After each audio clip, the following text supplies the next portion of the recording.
I want to, Om NaMo I भगवते forgot to introduce you, Prabhu. Sorry to introduce नहीं किया आपको. Okay His Grace Rasamrita Prabhu, he is coming from Abu Dhabi, Avatari Desh, and he is a disciple of his from Radhanath Swami Maharaj. And Prabhuji ISKCON में बहुत साल से serving in Avatari Desh Yatra, and he is a chartered accountant by profession and a prolific speaker.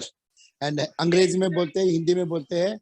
And आज नरसिम्हा चतुर्थी का continuation में प्रहलाद जी ने क्या क्या उपदेश दिया उनके फ्रेंड्स को और हमारे लिए भी. Prabhu, this is the topic or anything else? Yes, you know, this is the topic. So you can see even Prahlad Maharaj is dancing and doing kirtan for his friends and to him. Haribol. So that's the thing. Prabhuji will welcome Prabhuji by chanting Yeah, 3 times Haribol. yeah. Haribol! Haribol! Haribol! Haribol! Haribol! हमारे Thank बहुत you, प्रिय भाई है, really very fantastic है. वो प्रभु का मुख मंडल देखेगा तो सब और कुछ नहीं चाहिए. Just seeing your face we are so blissful. Hare Krishna, Prabhuji, please accept my humble obeisances. Hare Krishna. Welcome, Anita Mataji. You come right in the time. Yes, So Prabhu, Prabhuji, please. beauty lies in the eyes of the beholder. So because all the devotees are so No. wonderful, you can see, you know, probably, you know, I am one of those on this side. You can see all these demons, little demons are there. So probably I am one of them. You are I looking don't like have Prahlad Maharaj. आप प्रहलाद जैसे दिखते हो अभी, चमकते हो. Welcome प्रभु, Krishna, स्वागत. you are very very kind Prabhuji, thank you very much. But मेरा सौभाग्य है कि भक्तों का आशीर्वाद प्राप्त होता है. तो with your permission we'll start Prabhuji. Hari बोल. Welcome. ओम नमो भगवते वासुदेवाय. ओम नमो भगवते वासुदेवाय. ओम नमो भगवते वासुदेवाय. ओम अज्ञानतिमिरान्धस्य ज्ञानाञ्जनशलाकया चक्षुरुन्मिलितं येन तस्मै श्रीगुरवे नमः. श्रीचैतन्यमनोभीष्टं स्थापितं येन भूतले स्वयं रूप कदा मह्यं ददाति स्वपदान्तिकं. वन्देऽहं श्रीगुरौ श्रीयुतापदकमलं श्रीगुरून् वैष्णवांश्च. श्रीरूपं साग्रजातां सहगण रघुनाथान्वितं तं सजीवं साद्वैतं सावधूतं परिजनसहितं कृष्णचैतन्यदेवं श्रीराधा कृष्णपादान् सहगण ललिता श्रीविशाखान्वितांश्च. नमः ओं विष्णुपादाय कृष्णपृष्ठाय भूतले श्रीमते भक्तिवेदांत स्वामिनिति नामिने.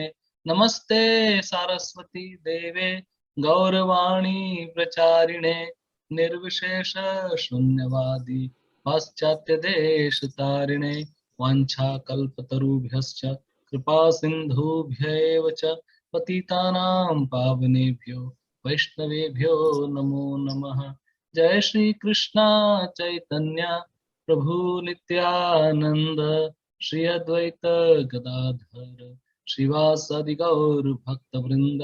हरे कृष्णा Hare Krishna, Krishna हरे Krishna, Hare Hare, Ram Hare हरे Rama, Hare Rama, Rama Rama, Hare Hare. हरे कृष्णा. सो सभी उपस्थित भक्तजनों का हार्दिक स्वागत है हमारे आज के इस कार्यक्रम में. तो सर्वप्रथम मैं हिज ग्रेस सुखकर कृष्ण प्रभु का आभार व्यक्त करना चाहता हूं और भूरी भूरी धन्यवाद देना चाहता हूं कि जो मुझे आदेश देके कुछ सेवा करने का एक अवसर देते हैं. तो हालांकि मैं प्रवचन करने के योग्य नहीं हूं और ये बहुत ही ईमानदारी से मैं ये बात कह रहा हूं, लेकिन क्योंकि प्रभु सेवा में प्रयुक्त करते हैं और केवल इसी सेवा के द्वारा ही हमारा शुद्धिकरण हो सकता है, तो इसलिए मैं प्रभु जी की बात मान के और सेवा करने का कुछ प्रयास कर रहा हूँ। और ये हम पहले ही क्लास करने वाले थे, लेकिन समहाउ अदर मेरे किसी व्यवस्था के कारण वो हो नहीं पाया। लेकिन उसका लाभ मुझे ये हुआ कि एक बार फिर से मुझे पढ़ने का मौका मिल गया, तो बहुत बहुत धन्यवाद। तो हमारे मन में बहुत मैल है, बहुत कचरा भरा हुआ है, लेकिन उस कचरे को साफ करने का तरीका भी यही है, श्रवण और कीर्तन। उससे हम परे नहीं रह सकते। तो जो भक्त हमें ऐसा अवसर देते हैं जहाँ पर हम कीर्तन भजन कर सके, उनके लिए हमें बहुत ही कृतज्ञ रहना है। तो thank you very much all the devotees for giving me a chance to serve you. और जैसा कि हम कई बार इस बात को वापस से स्मरण करवाते हैं कि हरि कथा हम करते हैं शुद्धिकरण के लिए, मनोरंजन के लिए नहीं। So we don't speak Hari katha for entertainment but for purification. और हरि कथा करने के मुख्यतः 2 ध्येय है।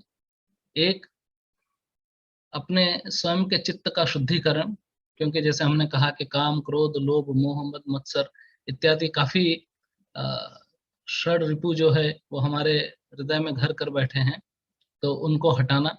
और दूसरा, भगवान के चित्त को आकर्षित करना। तो हरि कथा हम इसीलिए करते हैं।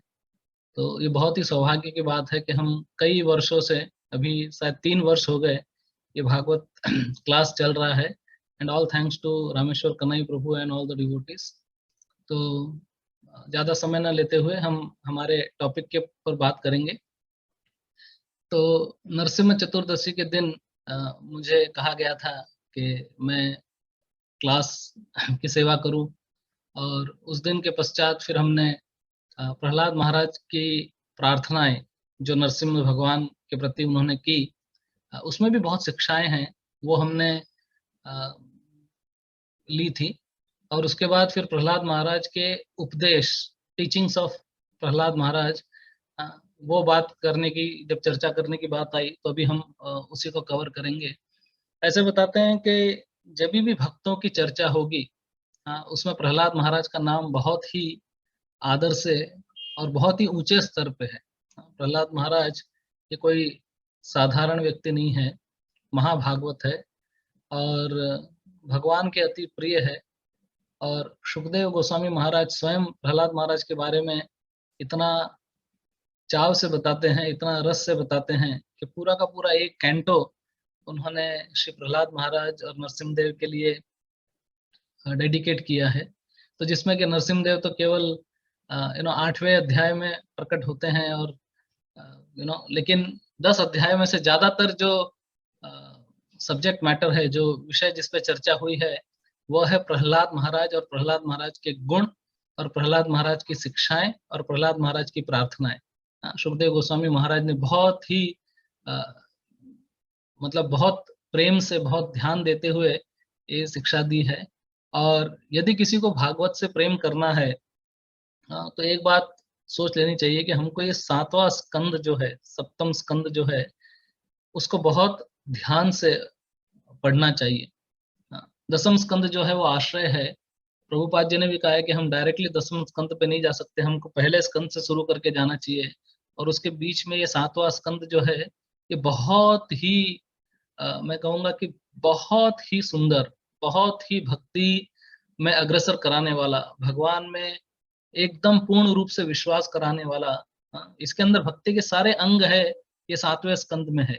हालांकि प्रहलाद महाराज जिन्होंने ये श्लोक भी कहा है, श्रवणम कीर्तनम विष्णु स्मरणम, वो स्मरण के आचार्य है। लेकिन शरणागति अगर आप देखे जाए तो प्रहलाद की जो भगवान नरसिम्हदेव के प्रति है, वह भी एकदम अप्रतिम है।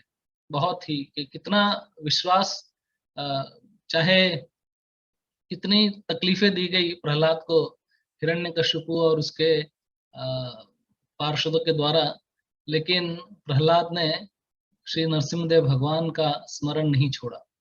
उनको वो याद करते रहा, उनकी भक्ति नहीं छोड़ी। नहीं तो जैसा कि हम पहले ये चर्चा कर रहे थे कि कभी कभी हमारे को जब तकलीफ आती है, तो हम भगवान को दोष देने लग जाते हैं और कभी कभी भगवान की भक्ति से विमुख हो जाते हैं।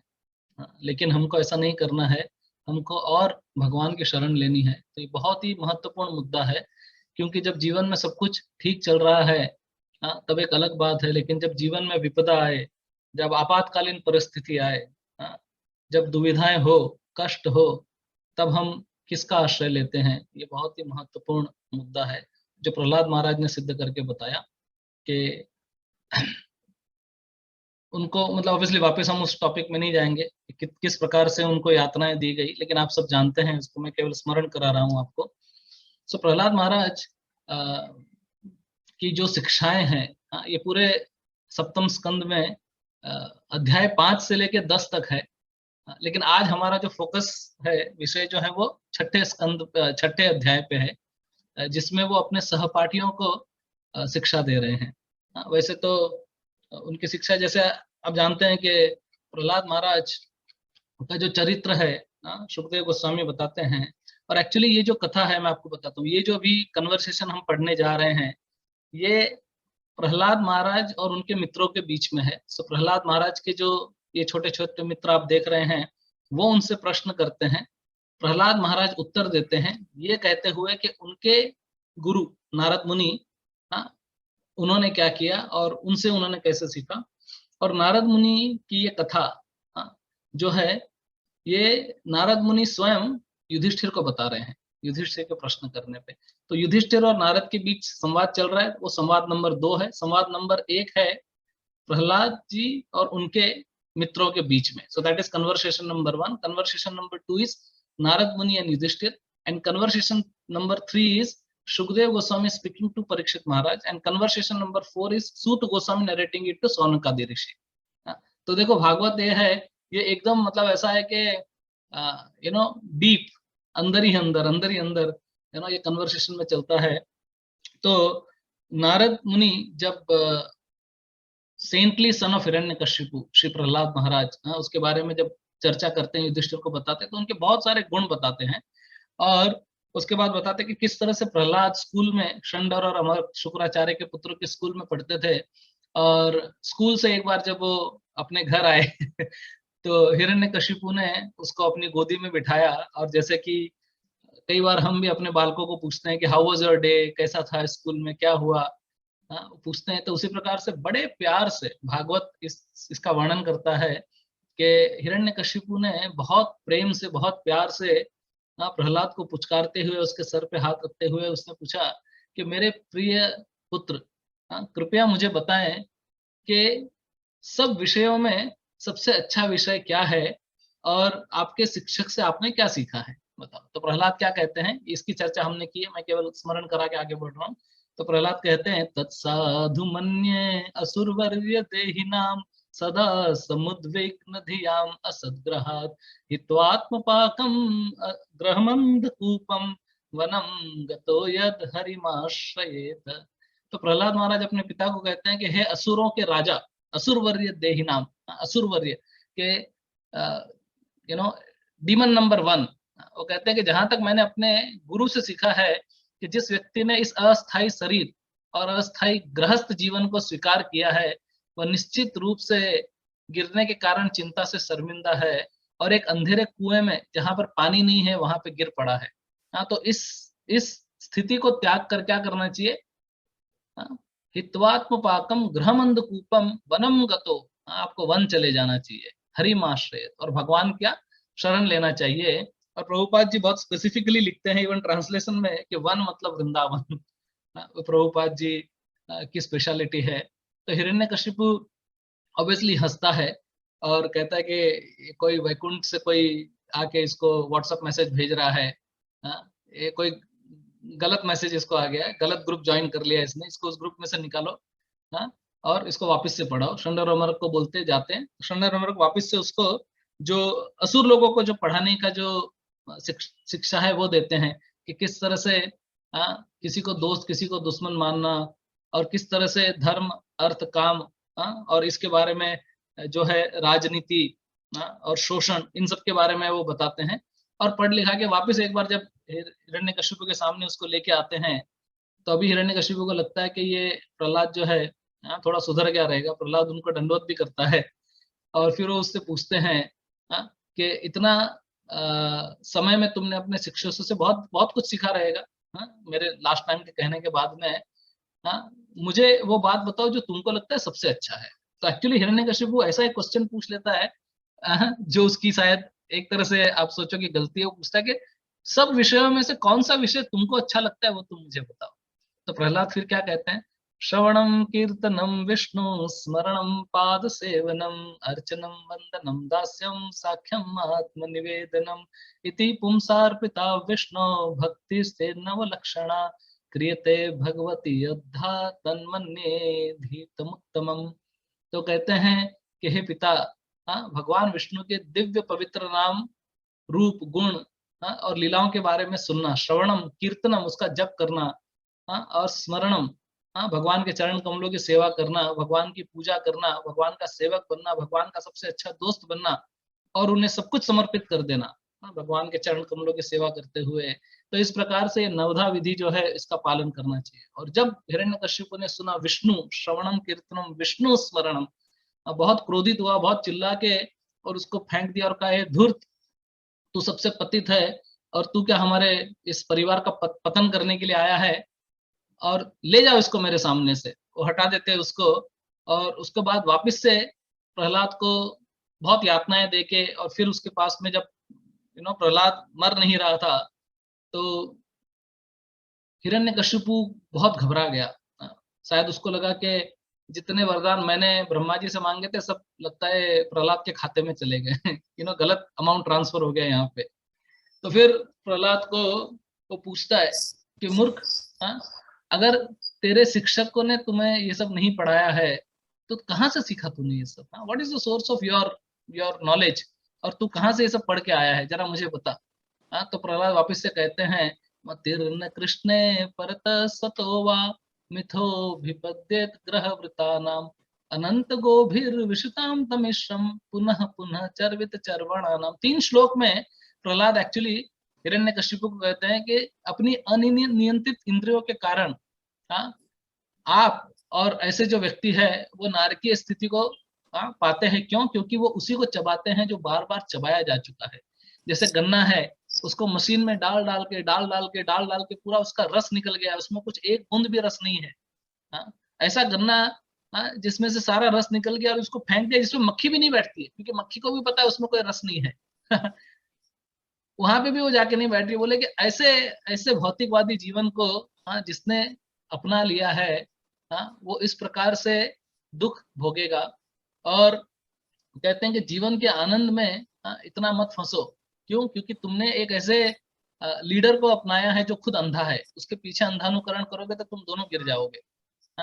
तो इसीलिए मैं आपसे कहता हूं कि आप अपने शरीर पे एक वैष्णव के चरण रज को लगा लो। ये प्रहलाद अपने पिता को कह रहे हैं कि लगा लो, ताकि आप पूरी तरह से ये भौतिक जो प्रदूषण है उससे मुक्त हो जाओ। और जो व्यक्ति भगवान के चरण कमलों में संलग्न नहीं होते हैं वह क्या होते हैं, वह इस भौतिक संसार के अंदर ही चक्कर में लगे रहते हैं। तो जब हिरण्यकशिपु ये सुनते हैं तो बहुत क्रोध आता है और उस क्रोध में पटक देते हैं, वो प्रहलाद को फेंक देते हैं और कहते हैं इसको मार डालो। ये एक ऐसा पौधा है जो हमारे गार्डन के अंदर, हमारे गुलाब के गार्डन के अंदर ये कांटेदार वृक्ष कहाँ से आ गया, काट दो इस वृक्ष को। और वो कहते हैं कि जिस प्रकार से योगी की अनियंत्रित इंद्रिया उस योगी का पतन कर लेती है, उसी प्रकार से ये प्रहलाद है, ये अनियंत्रित बालक है। मैं इसे कंट्रोल नहीं कर पा, अनियंत्रित है। और वो कहते भी है कि जिस प्रकार से शरीर में अगर कोई एक रोग हो गया है, कहीं पे एक नासूर हो गया है, उसको काट देना अच्छा है, नहीं तो वो पूरे शरीर को बर्बाद कर देगा। इस तरह से हिरण्यकशिपु बोल के उसको, और बहुत दुखी हो जाता है। तो संडर और रमक उससे प्राइवेटली बात करते हैं और कहते हैं कि आप चिंता मत करो, प्रहलाद तो छोटा सा बालक है बाबा, उससे क्या घबराना, छोड़ो, हम उसको वापस से शिक्षा देंगे, हमारे पिताजी आए तब तक आप इंतजार करो, और हम उसको अच्छी तरह से भिन्न भिन्न निर्देश देंगे जैसा कि उसको सिखाना चाहिए, धर्म अर्थ काम मोक्ष के बारे में सब। और इस प्रकार से वो वापस से उसको अपने स्कूल में लेके जाते हैं। फिर उस समय जब स्कूल में वो पढ़ा रहे हैं शंड और रमक, उस टाइम पे जब स्कूल की छुट्टी होती थी, रिसेस का टाइम होता था, उस रिसेस के टाइम में प्रहलाद क्या करते थे, प्रीचिंग करते थे। तो ये बहुत एक महत्वपूर्ण बात है कि जब भी जैसा भी जितना भी समय हमको प्राप्त हो, कई बार कई लोग कहते हैं प्रभु जी समय नहीं है हमारे पास, टाइम नहीं है, हाँ, कुछ आता जाता नहीं है। तो भगवान के बारे में बताने के लिए ना समय की आवश्यकता है, ना कुछ जानने की आवश्यकता है, केवल इतना पता है भगवान कृष्ण है, बस यही दूसरे को बता दो। That is very important. और इसी से हम भगवान को और गुरु वर्ग को प्रसन्न कर सकेंगे। क्योंकि किसी ने एक बार प्रभुपाद से पूछा कि प्रभुपाद जी हम आपको कैसे प्रसन्न कर सकते हैं। प्रभुपाद जी ने कहा कि देखो, जो मैंने आपको दिया है पहले तो उसको गंभीरता से ग्रहण करो और फिर दूसरों में बांटो। हाँ, ऐसे आप मुझे प्रसन्न कर पाओगे। प्रभुपाद ने कई अलग अलग जगह पे कई अलग अलग बातें कही है उनको प्रसन्न करने के लिए, लेकिन एक बार उन्होंने ये भी कहा कि, और चैतन्य महाप्रभु का तो ये ऑर्डर है कि अमर आज्ञा गुरु है तारो ये देश, जारे दाखो तारे कहो कृष्ण उपदेश। आप बताओ, दूसरों को बताओ, जितना आता है उतना बताओ। ऐसा नहीं है आपको बड़ा बड़ा लेक्चर देने की जरूरत है या एकदम मोटिवेशनल वे में किसी को कुछ लेक्चर झाड़ने की जरूरत है या कुछ नहीं। Simple, Krishna consciousness is very simple, preaching is also very simple. So that is very important. तो वो कर रहे थे। तो हम लोग उस एपिसोड में आते हैं अभी, जहां पर प्रहलाद जो है वो क्या कर रहे हैं, अपने असुर सहपाठियों को वो पढ़ा रहे हैं। तो ये जो है बहुत ही महत्वपूर्ण भाग है टीचिंग्स, क्योंकि पूरे प्रहलाद के चरित्र में जो उनकी शिक्षाएं हैं, हाँ, वो उनका अपना आंतरिक रियलाइजेशन है। जो प्रहलाद ने कहा, वो भी छोटा 5 वर्ष का बालक, हाँ, ये बात बता रहा है। तो इसीलिए इसको बहुत ध्यान से सुनना चाहिए। और इसमें बहुत सारे श्लोक है और आधे घंटे में 1 घंटे में इतने सारे श्लोक कवर करना मुश्किल होता है। तो मैंने सोचा था एक बर्ड्स आई व्यू दूंगा और उसमें फिर देखते हैं हम थोड़ा बहुत जहाँ पे जा पाएंगे जाएंगे, और फिर अगले क्लास में अगर हो सकेगा तो इसको और थोड़ा सा कवर करने का प्रयास करेंगे, ताकि वो शिक्षाएं हम ग्रहण कर सके अच्छी तरह से। तो प्रहलाद महाराज कहते हैं कि जो पर्याप्त रूप से बुद्धिमान है उसने जीवन की शुरुआत से ही मानव शरीर का उपयोग करना चाहिए। कौमारम आचरेत प्रज्ञो, हाँ, ये पहला श्लोक है जिसमें प्रहलाद महाराज कहते हैं कि बचपन से, हाँ, ये बहुत महत्वपूर्ण है। मैं जरा श्लोक पे जाके उसको देखता हूँ कि प्रहलाद कहते हैं कौमारम आचरेत प्रज्ञो धर्मान भागवान न यह दुर्लभम मानुषम जन्म तदप्य ध्रुवमदर्थम। तो वो कहते हैं कि सबसे पहले हमको क्या करना है कि जीवन के प्रारंभ से ही, अर्थात बाल्यकाल से ही सारे कार्यों को छोड़कर भक्ति के कार्यों का अभ्यास करना चाहिए और इस मानव शरीर का उपयोग करना चाहिए, क्योंकि ये मानव शरीर अत्यंत दुर्लभ है।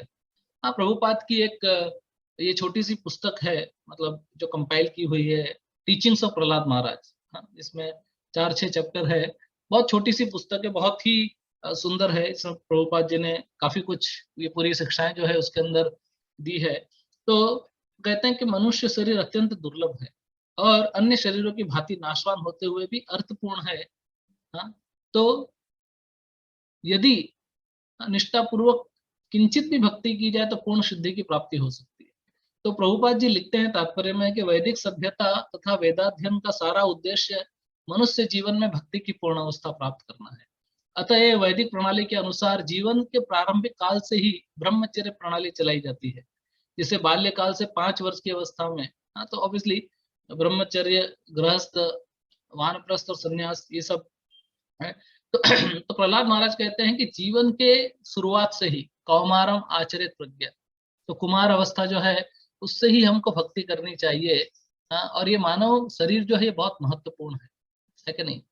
ये एक ऐसा मशीन या एक ऐसा यान है भगवान ने हमको दिया है, एक ये नौका की तरह है जिसमें हमें विराजमान है और हम ये भवसागर को पार कर सकते हैं। तो वो कहते हैं कि मानव जीवन का मानव रूप व्यक्ति को घर लौटने का मौका देता है, अर्थात भगवान के पास, back home, back to God है। इसलिए प्रत्येक जीव को विशेष रूप से मानव जीवन में, प्रहलाद महाराज कह रहे हैं कि प्रत्येक जीव को वैसे तो, लेकिन मानव जीवन में विशेषता, क्योंकि मनुष्य के पास कुछ अधिक है ना। जैसे महाभारत ये कहता है कि आहार निद्रा भय मैथुनम च सामान्य तेतत् पशु भी नराणाम धर्मो ही तेषाम अधिको विशेषो धर्मेण ही न पशु भी समान। के अधिको विशेषो, कुछ तो विशेष दिया है, तो उसमें क्या करना चाहिए, भगवान विष्णु के चरण कमलों की सेवा करनी चाहिए, भक्ति करनी चाहिए। और ये भक्ति बहुत स्वाभाविक है, क्योंकि भगवान सर्वोच्च व्यक्ति है, he is the super soul and we are the soul, और सभी जीवन के जीवों के शुभ चिंतक है। इसके लिए हमको क्या करना चाहिए, भगवान की भक्ति करनी चाहिए और स्टार्ट से ही करनी चाहिए। हाँ, तो that is very very important. तो प्रभुपाद जी इसमें कहते हैं कि शिक्षा का लक्ष्य भी यही होना चाहिए, कि ईश्वर के साथ हमारा संबंध कैसे जोड़े। निसंदेह यही जीवन जो है वो शिक्षता की पूर्णता है। और फिर प्रहलाद महाराज आगे कहते हैं कि हे मेरे दैत्य कुल में उत्पन्न मित्रों, मेरे असुर मित्रों, हालांकि तुम्हारा शरीर जो है वो आसुरिक है, और इस शरीर के संपर्क में तुम इंद्रिय विषयों का सारा सुख अनुभव कर सकते हो, लेकिन ये सुख जो है ये चाहे असुर की योनि हो चाहे देवताओं की योनि हो, चाहे पशु योनि हो चाहे पक्षी की योनि हो, कोई भी योनि में ये जो देह सुख है, इंद्रिय सुख है, इसका अनुभव किया जा सकता है। लेकिन इस सुख के पीछे मत भागो, इस सुख के पीछे मत भागो। क्यों? क्योंकि तुम सुख के पीछे भागते हो और सुख तुमको प्राप्त होता नहीं है। उसी तरह से दुख जो है वह ऑटोमेटिकली हमको प्राप्त होता है, वैसे सुख भी हमको ऑटोमेटिकली प्राप्त हो जाएगा। जैसे हम लोग दुख के पीछे नहीं भागते लेकिन फिर भी दुख हमें मिलता है। एक इंटेलिजेंट मनुष्य का ये कर्तव्य होना चाहिए कि उसको इंक्वायर करना चाहिए कि मुझे दुख क्यों प्राप्त हो रहे हैं। सनातन गोस्वामी कहते हैं के आमी, मैं कौन हूं मुझे पता नहीं है, मुझे क्यों तापत्रय, ये मुझे 3 ताप क्यों सता रहे ये मुझे पता नहीं है। उसका फाइंड आउट करना चाहिए कि मैं कौन हूं, मैं दुख नहीं चाहता हूं फिर भी मुझे दुख क्यों मिल रहे हैं। तो प्रहलाद महाराज कहते हैं कि देखो दुख कोई मांगने नहीं जाता, कोई भगवान के पास जाके हाथ जोड़ के मंदिर में कहता नहीं कि भगवान मुझे दुख दो। केवल कुंती महारानी ऐसा कहती है, वो लेवल बहुत दूर है, हम उसको इमिटेट नहीं कर सकते। लेकिन हर एक जीव जो है वो भगवान से जाके सुख की कामना करता है, सुख प्राप्त करने की इच्छा करता है, लेकिन फिर भी सुख मिलता नहीं है, दुख ही मिलता है। और इस जीवन के अंदर कभी कंटिन्यूस सुख तो मिलता ही नहीं है, वो तो इम्पॉसिबल है। इसलिए मूवी भी बनाते हैं, कभी खुशी कभी गम, कभी गम भी साथ में मिलेगा, तररम पम पम, कभी खुशी कभी गम, तो पूरा नहीं मिलता। तो कहते हैं कि सुख के पीछे मत भागो, सुख जो तुम्हारे नसीब में लिखा है वो आ जाएगा। तुम्हारे नसीब में सुखी होना लिखा है तो सुख तुमको मिलना ही है, उसके पीछे भागने की और तड़पने की जरूरत नहीं है। और जैसे दुख अपने आप प्राप्त होता है, स्वतः प्राप्त होता है, वैसे सुख भी स्वतः प्राप्त हो जाएगा, उसके पीछे आप भागो मत। तो प्रभुपाद जी कहते हैं कि सभी प्रकार के जीवन में कोई ना कोई तथाकथित सुख और दुख लगा ही रहता है। ऐसे होता ही नहीं है कि एक व्यक्ति के जीवन में केवल सुख ही सुख है। केवल फेसबुक पे या इंस्टाग्राम पे वो अपना सुख जो है वो वहां पे प्रकट करने की कोशिश करता है, और कई बार ऐसा होता है कि लोग अपने दुख से उतने दुखी नहीं होते जितने दूसरों को सुख को देख के करते हैं। तो दूसरों के लिए भी डिससर्विस करते हैं। तो जैसे कि हम कहते हैं ना कि कोई भी व्यक्ति उतना सुंदर नहीं दिखता जितना उसका फेसबुक प्रोफाइल होता है, और उतना भी शायद खराब नहीं दिखता जितना आधार कार्ड पे उसका फोटो होता है। लेकिन ये सुख दुख जो है जीवन में आते रहते हैं। और भगवान भी अर्जुन को यहाँ पर कहते हैं, भगवत गीता के अंदर क्या कहते हैं कि मात्रा स्पर्शास्तु कौन्तेय शीतोष्ण सुख दुखदा आगाम अना पाइन अनित्य तांत तितिक्षस्व भारत। वो कहते हैं कि हे भारत, हे अर्जुन, ये सुख और दुख क्या है, ये तो गर्मी और सर्दी के मौसम के समान है, ये आते जाते रहते हैं। एक धीर पुरुष को इससे विचलित नहीं होना चाहिए, इसको सहन करना चाहिए, टॉलरेट। ये बहुत महत्वपूर्ण है। तो यही बात प्रहलाद महाराज भी कह रहे हैं। वो कहते हैं कि मेरे मित्रों, चिंता मत करो, सुख दुख आते रहेंगे, उसके पीछे भागने का प्रयास मत करो, भगवान के पीछे भागने का प्रयास करो। और वो कहते हैं कि केवल इंद्रिय तृप्ति या भौतिक सुख के लिए आर्थिक विकास के द्वारा प्रयत्न नहीं करना चाहिए, क्योंकि इससे शरीर तथा शक्ति की हानि होती है और वास्तविक लाभ भी नहीं मिलता है। यदि कोई कृष्ण भावनामृत को लक्ष्य बनाकर प्रयत्न करे तो वो निश्चित रूप से आत्म साक्षात्कार के पद को प्राप्त कर सकता है। और वो भी एक बात भी कहते हैं, वो कहते हैं कि एक्चुअली कभी कभी क्या होता है कि we are trying to solve the problem. Actually जब मैं 7th कैंटो के ये सेक्शन पढ़ रहा था तो मुझे फिर वो रियलाइज हुआ कि वो जो हमारा भगवत गीता जो कोर्स वोर्स सब बना है ना, वो यहीं से बना है एक्चुअली। इसके अंदर ही सारा मैटर है, जहाँ से ये बहुत फाउंडेशनल प्रिंसिपल है। तो उसमें वो कहते हैं कि किसी भी भौतिक समस्या का भौतिक रूप से अगर समाधान करने की कोशिश करेंगे तो वो समाधान वो समस्या से ज्यादा हमको समस्या देगा। समझ गया ना, कि मतलब if we try to solve a materialistic problem or say a material problem with a material solution or from a material technique, then that will actually give even the more rise. जैसे एक बार एक साधु महात्मा बैठे थे वृक्ष के नीचे, बहुत लंबी उनकी दाढ़ी थी, और वृक्ष से ऊपर एक चींटी आके और उनकी दाढ़ी में गिर गई। अभी साधु जो होते हैं तितिक्षव करुणा बहुत होती है उनमें, तो उन्होंने सोचा कि चलो ये चींटी गिर गई है, वापस से इसको मैं इस वृक्ष पे रख देता हूँ। तो उन्होंने क्या किया, अपनी दाढ़ी ली और वृक्ष पे रख दी और चींटी से कहा कि जा वृक्ष पे चली जा। पर चींटी तो अभी साधु की भाषा नहीं समझता। तो वो चींटी तो गई नहीं, लेकिन दूसरी सारी चींटियां उनके दाढ़ी में आके फंस गई और इतनी सारी चींटियां आके उनको दाढ़ी में काटने लगी कि वो निकालने के चक्कर में एक चींटी को बचाने का प्रयास किया, 100 चींटियों को मार दिया। तो उसी प्रकार से हम कोई भी कार्य करेंगे, जैसे क्या होता है कि कोई बीमारी आई है, उस बीमारी को सॉल्व करने के लिए कोई दवा बनती है, और उस दवा का सेवन करने से दूसरी बीमारियां पैदा होती है, साइड इफेक्ट होता है कि नहीं। तो इसीलिए जैसे लास्ट टाइम में हम लोग कह रहे थे कि वो व्यक्ति कहता है कि हे डॉक्टर, तुम तो यमराज के भाई लगते हो, सहोदर। क्यों? क्योंकि यमराज तो एक बार में प्राण खींच लेता है, लेकिन तुम क्या करते हो, तुम पहले हमारा पैसा ले लेते हो बीमारी का बिल देके। A doctor is one who treats your ill with his pill then kills with his bill, और फिर बाद में तुम हमारे प्राण खींच लेते हो। तो जो हमारी जो medicine allopathy, obviously all glories to not to criticise anybody, but कहने का तात्पर्य है कि कई बार हम ऐसा होता है कि हमारे को सर दर्द हो रहा है, सर दर्द की गोली लेते हैं, उसका कुछ और असर हो जाता है, बीपी की गोली लेते हैं, कुछ और किडनी पे कुछ असर हो जाता है। तो इस प्रकार से वो कहते हैं कि भौतिक समस्याओं का भौतिक समाधान अगर हम करेंगे तो क्या होगा, मात खा जाएंगे, कोई ना कोई वापस से उसकी दूसरी समस्या को पैदा करेगा। तो इससे अच्छा क्या करना है कि भौतिक समस्या का समाधान केवल आध्यात्मिक समाधान ही हो सकता है। तो प्रहलाद महाराज कहते हैं अपने बालकों से कि बाबा, आर्थिक विकास में अपने आप को जैसे अभी मैं आपको बताता हूँ कि एक बार हम महाराज का ये क्लास सुन रहे थे, ओवरकमिंग डिप्रेशन। में महाराज कहते हैं कि हमने बहुत आर्थिक विकास किया है, we have made a tremendous progress, technological advancement and material advancement.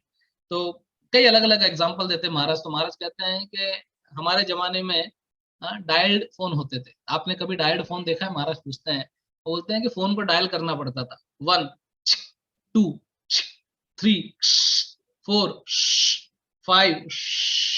फिर कहते हैं कि आप हमेशा उस व्यक्ति को गाली दोगे जिसके नंबर में 0 था, बहुत लंबे तक घुमाना पड़ता था, और फिर वो वापस जाने का इंतजार करना पड़ता था। तो बोले टेंशन इतना, मतलब किसी का 10 नंबर है तो इतनी देर घुमाओ, आप उसको घुमाते जाओ 1 मिनट तो घुमाने में लगता है। फिर वो लाइन जाएगी, आप उससे बात करोगे, और जहां पे फोन है आपको वहां पे जाना पड़ता था। और कभी कभी फोन करते करते आप उस फोन के वायर में, जैसे एक मकड़ी के जाल में कोई कीड़ा फंस जाता है, वैसे आप फंस जाते हो। और उसके बाद में हमारी टेक्नोलॉजी ने टच टोन ये फोन लाए, तो इसका मतलब है खाली आपको बटन दबाना है, तो 0 1 और 9 सेम है, छक छक छक छक छक। हाँ, अभी आराम है, इतना घुमाना नहीं पड़ता, हाथ नहीं दुखता हमारा उसके अंदर, तो खाली दबाओ। लेकिन वो फोन लगा हुआ है वहां पे।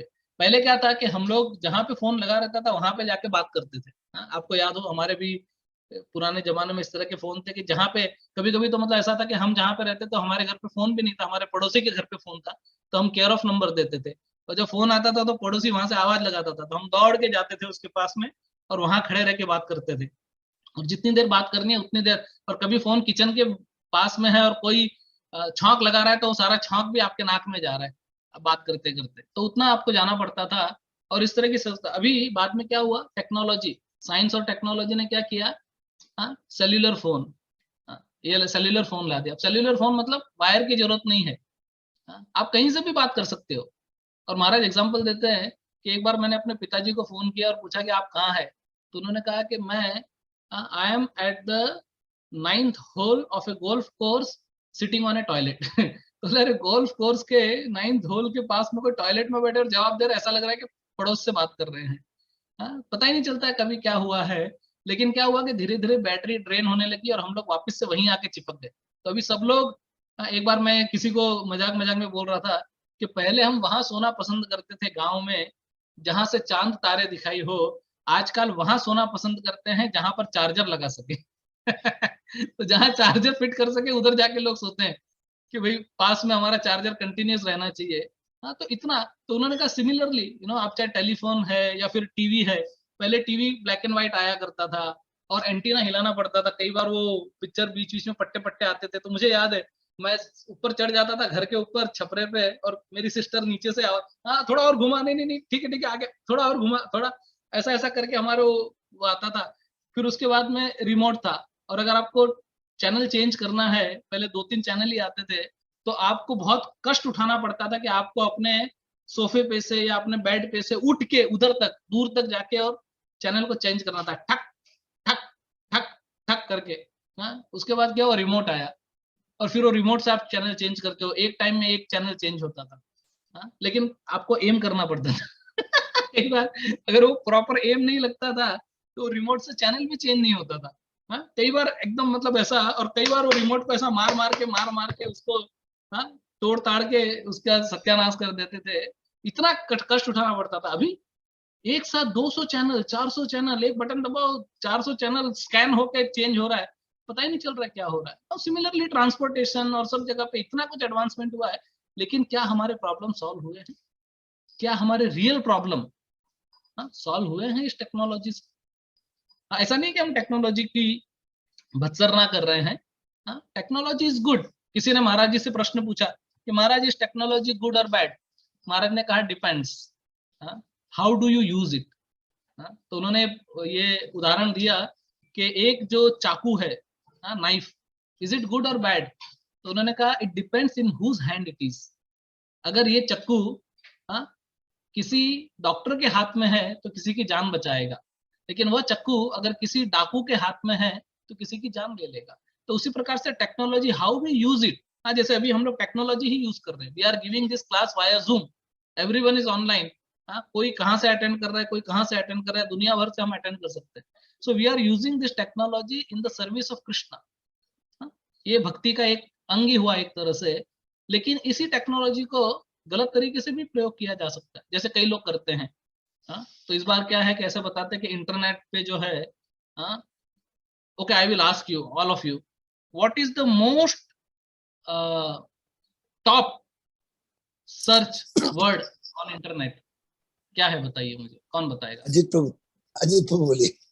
What is the first, no, meaning one of the top most word which is searched on internet? Google. नहीं, गूगल तो इंजन है जिससे आप सर्च करते हो। what is the word you type? आप क्या सर्च करते हो दुनिया में, पूरी दुनिया में सबसे टॉप पे जो? बोर्डम और डिप्रेशन। बोर्डम और depression? No, that's not the number one search. Sex. Very nice. Correct. That is the word. So the 3-letter word, that is the word which is the most on the top priority, जिसके ऊपर वो search किया जाता है। So anyway, people are actually misusing this technology, and it is there in your fingertips. कई बार पता ही नहीं चलता है कि कौन क्या कर रहा है, कहाँ पे क्या हो रहा है। तो unfortunately, that's what I'm saying, that we have become very close now. The international borders have been broken. पहले मतलब ऐसा था कि चलो अगर कॉल लगाना है तो ट्रंक कॉल करना पड़ता था, ये सब। व्हाट्सएप पे इंस्टेंट मैसेजिंग, आप फोन पे बात कर सकते हो, बोटिम, व्हाट्सएप और सब पे मैसेंजर पे बात कर सकते हैं। लेकिन उसका फ्लिप साइड भी है। एक साइड नहीं है, सिक्के के 2 पहलू होते हैं। तो दूसरा पहलू भी जो है बहुत खतरनाक है, और सबसे ज्यादा खतरनाक बच्चों के लिए है। और अभी तो इस कोरोना ने बच्चों के हाथ में भी, सबके हाथ में आईपैड, मोबाइल और सब कुछ है, और आपको पता ही नहीं चलता वो बच्चे क्या कर रहे हैं। तो जैसे प्रहलाद के साथ ये असुर के जो बालक थे, कई बार हमारे बालक जो है वो असुर बन गए हैं है कि नहीं? उनके हाथ में प्रकार का ये खिलौना जो आ गया है, कई उन्होंने असुर बना दिया है actually.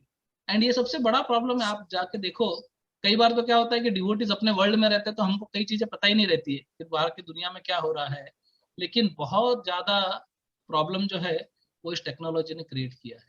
So anyway, we actually, with the help of tech, we did lot of technological advancements. So that's what exactly Prahlad is saying here. He said that आर्थिक विकास करने के पीछे अपने जीवन को झोंको मत। एक्चुअली अल्टीमेटली देखा जाए तो व्यक्ति को क्या चाहिए? दो वक्त का खाना चाहिए, 3 वक्त का, चलो जो अगर 3 टाइम कोई खागा। इंडियन शास्त्रों में तो ये भी कहा गया है कि जो 1 टाइम खाए वो योगी, जो 2 टाइम खाए वो भोगी, और जो 3 टाइम खाए वो रोगी। हाँ, तो मतलब खैर आदमी कितना, लेकिन उसके पीछे हम कितना प्रयास करते हैं, कितना एफर्ट लगाते हैं, कितना गणित लगाते हैं। एक्चुअली कई बार ऐसा लगता है कि जो जानवर है भगवान ने उनको कितना सरल बनाया है ना, उनका देह धर्म कितना सरल है। गाय को खाने के लिए घास और शेर को खाने के लिए मांस भगवान ने दे दिया है। हाँ, कोई कोई प्रॉब्लम, उनको इतना तकलीफ नहीं उठानी पड़ती है। हाँ, वो तुरंत खा लेते हैं। गाय पूरे दिन भर खाते रहते हैं। गौशाला बाहर घूम के आएगी, चरेगी, और फिर गौशाला में बैठो, घास डालो, वो भी खाना शुरू कर देगी। लेकिन व्यक्ति केवल 2 या 3 बार खा सकता है। हाँ? और उसमें भी इतनी मेहनत करनी पड़ती है कि सबसे पहले तो उस धान को उगाओ, फिर उसको काटो, छाटो, ठीक करो, उसको पकाओ, सिलेंडर लाओ, गैस लाओ, मसाले लाओ, कनेक्शन लाओ, चक्कू लाओ, कटिंग बोर्ड लाओ, उसको पकाओ, कुकर लगाओ, सीटी लगाओ, उसके बाद उसका वेटिंग पीरियड है, फिर उसको खाओ।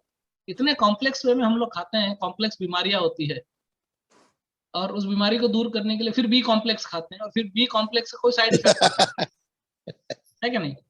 इतना मगजमारी लोग सिर्फ खाने के लिए करनी पड़ती है। उसके बाद व्यक्ति बीमार होता है, फिर डॉक्टर के पास जाता है, फिर डॉक्टर उसको दवा देता है, उससे कुछ और बीमारियां होती है।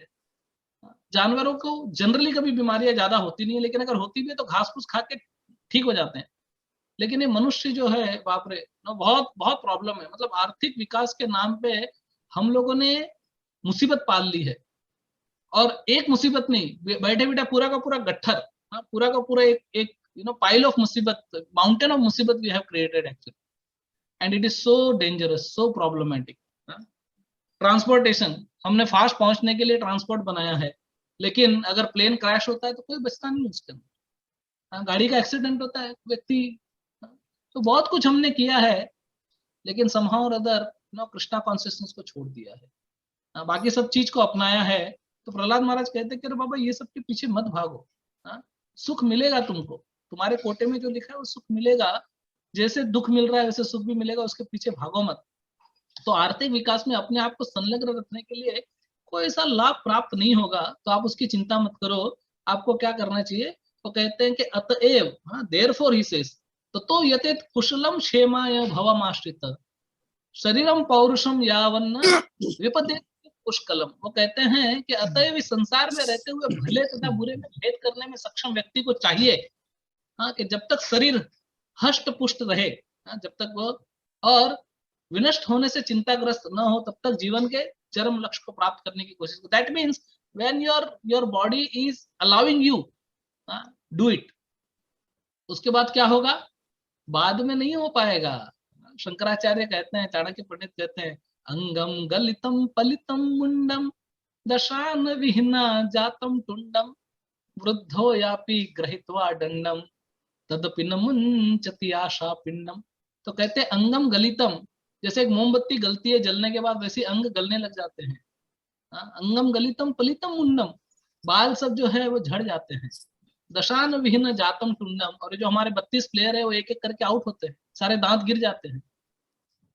वृद्धो यापि ग्रहित्वा दंडम, और वृद्धावस्था में एक और डंडा हमारे हाथ में आ जाता है। और तदपि न मुंचति आशा पिंडम, फिर भी जो आशा है वो खत्म नहीं होती हमारी, वो लगी रहती है। आशा करते रहते हैं कि और कुछ मिलेगा, और कुछ प्राप्त होगा, और कुछ प्राप्त होगा।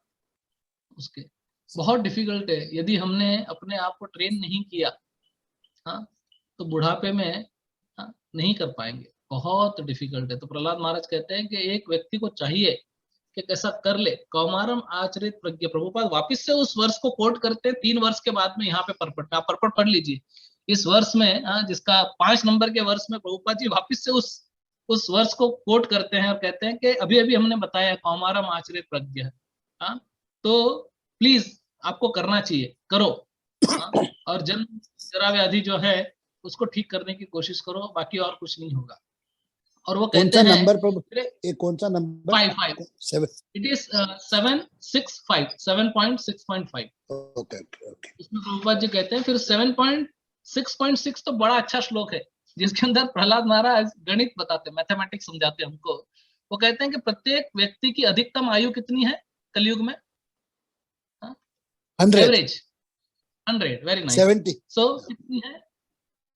एक्चुअली वैसे तो अभी 70 भी बोल नहीं सकते बाबा, उससे भी कम हो जाए होगी या कुछ होगा करके, बट अज्यूमिंग दैट अधिकतम आयु 100 वर्ष की है। हाँ, लेकिन प्रहलाद महाराज कहते हैं कि जो व्यक्ति अपनी इंद्रियों को वश में नहीं कर पाता, उसकी आधे आयु तो रात्रि में 12 घंटे सोने से बीत जाती है। ठीक है, तो दिन में कितने घंटे होते हैं? 24। तो कोई व्यक्ति 12 घंटे सो रहा है, ठीक है, तो 12 घंटे अगर सो रहा है तो कितना हो गया? 50%। मतलब 100 में से कितने चले गए? 50 वर्ष चले गए सोने में, राइट? करेक्ट। मैथमेटिक्स सिंपल है ना? Even Mishika can understand this mathematics, even Yajat can understand. It's very very simple mathematics कि 100 वर्ष की आयु है, उसमें से कोई 50 मतलब 24 में से 12 घंटे सो रहा है, तो 50 वर्ष उसके ऐसे ही चलेगा। बचा कितना? 50। तो प्रहलाद महाराज आके कहते हैं कि उतने चले जाते हैं, तो एवरेज आयु आपकी 50 वर्ष होती है। फिर मुग्धस्य बाल्ये कैशोरे क्रीडिता यान्ति विषमति। हाँ, तो वो कहते हैं कि लेकिन बाल्यकाल में और कोमल अवस्था में जब हमको कुछ अता पता नहीं रहता है क्या होता है, तो बचपन खेलने में बीत जाता है हमारा। तो खेल कूद में वो 10 वर्ष बिता जाता है, क्योंकि लगभग 10 वर्ष तक बालक जो है वो खेलते रहता है। हाँ, लड़कपन खेल में खोया, जवानी नींद भर सोया, बुढ़ापा देख मैं रोया। हाँ, सुना है भजन? सुना है आप लोगों ने? गाना सुना है? बड़ा फेमस गाना है बॉलीवुड का ये। Super super. ये बड़ा बड़ा फेमस गाना है, हमारे जमाने में बड़ा फेमस गाना हुआ करता था। लेकिन मैं बार बार ये चीज रिपीट करता हूँ कि ये सब भागवत में से आता है। कोई गाना भी भागवत में से कॉपी किया है कि लड़कपन खेल में खोया। हाँ, ये वो सॉन्ग है, सजन रे झूठ मत बोलो। हाँ, ये वो सॉन्ग। एनीवे, तो वो कहते हैं कि 10 वर्ष उसमें बीत जाते हैं, तो कितना चला गया? 50 में से 10 और चला गया, 40 बच गया। So please do the mathematics. और वो 10 वर्ष इसमें बता देता है। और फिर बाद में क्या होता है, पहले 10 वर्ष जो है उसमें कुछ ज्यादा बुद्धि होती नहीं है, इसलिए वो चले जाते हैं। फिर दूसरे 10 वर्ष खेल कूद में चले जाते हैं। 20 वर्ष तक व्यक्ति जो है वो भक्ति करने के लिए आगे ही नहीं आता है। तो कितने बचे? 30 वर्ष बच गए। हाँ, 20 वर्ष चले गए उसमें से।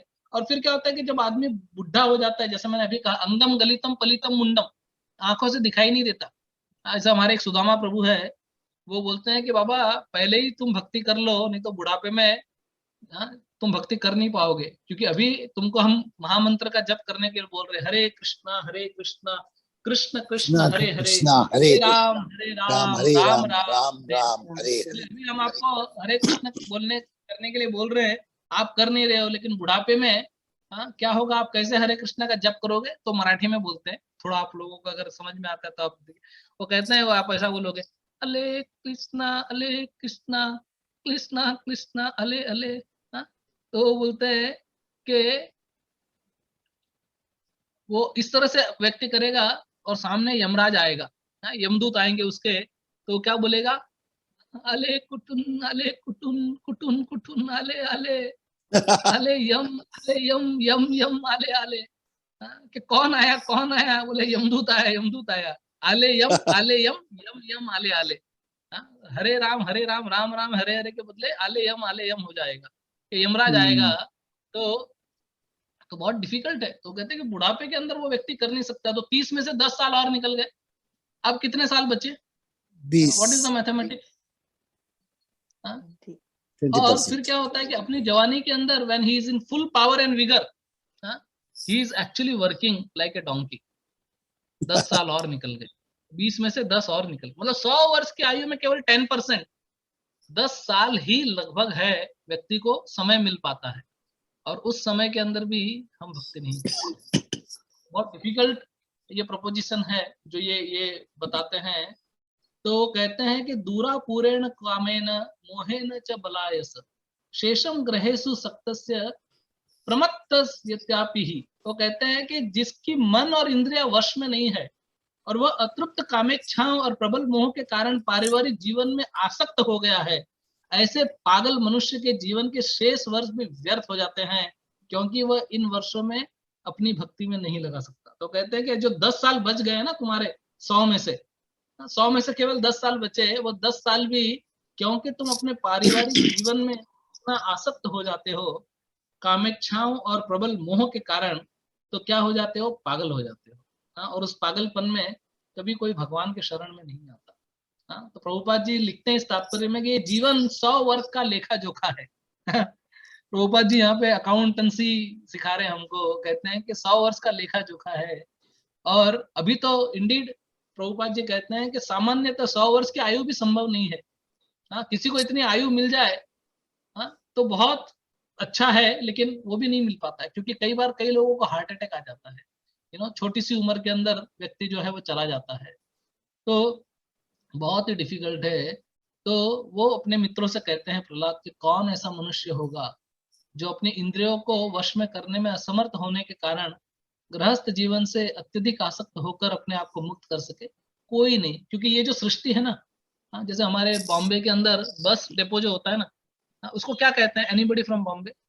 बस डेपो को हिंदी में क्या कहते हैं, मराठी में क्या कहते हैं बॉम्बे में? नुक्कड़ नहीं, शायद कोई बस से ट्रैवल करता नहीं है, सब लोग एयरप्लेन वाले हैं। अगर वेरी नाइस केजी साहब। हाँ, किरण जांबेकर। आगार, आगार कहते हैं, आगार, मागा थाने आगार। और तो आगार, तो इस संसार को क्या कहा गया भागवत में, पता है आपको? इस संसार को भागवत में क्या कहा गया, कोई बताएगा? इसको कहा गया मैथुनी आगार। मैथुनी आगार। मैथुनी आगार, because this world is generated by sex life, मैथुनी आगार। सो इसमें जो सबसे कठोर सैकल है, सबसे कठोर चेन जो है, जो बांध के किसी को रखता है, वो यही है, इसलिए इसको मैथुन आगार कहा गया है। तो कहते हैं कि कैसे कोई व्यक्ति जो है इससे बच पाएगा। हाँ, और वो कहते हैं कि जो एक आसक्त गृहस्थ होता है वो सबसे ज्यादा अपनी पत्नी से, अपने बच्चों से और अपने अन्य संबंधी से, एक्सटेंडेड फैमिली से स्नेह बंधन के कारण अत्यंत दृढ़ता पूर्वक बंधा रहता है।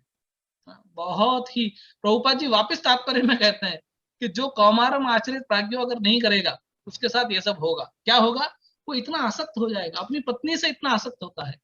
हाँ, पूरे 7 दिन काम करता है, एक दिन पत्नी के साथ एंजॉय करने के लिए।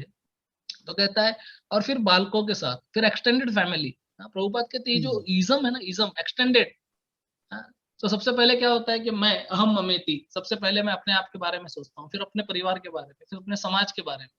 हाँ, फिर समाज के बाद फिर और आगे आगे मेरी गाड़ी बढ़ते जाती है, देश के बारे में, हाँ, फिर विदेश के बारे में, फिर संसार के बारे में, और सब कुछ सोचने के लिए वही मैं आसक्त रहता हूँ और इसमें जा नहीं पाता। हाँ, नारद मुनि की आप वो स्टोरी जानते हो, मैं डिटेल में नहीं कहूंगा, खाली स्मरण करवा रहा हूँ कि वो कैलाश को लेने के लिए आते हैं, कहते कैलाश चल मेरे साथ में, वैकुंठ चलते हैं।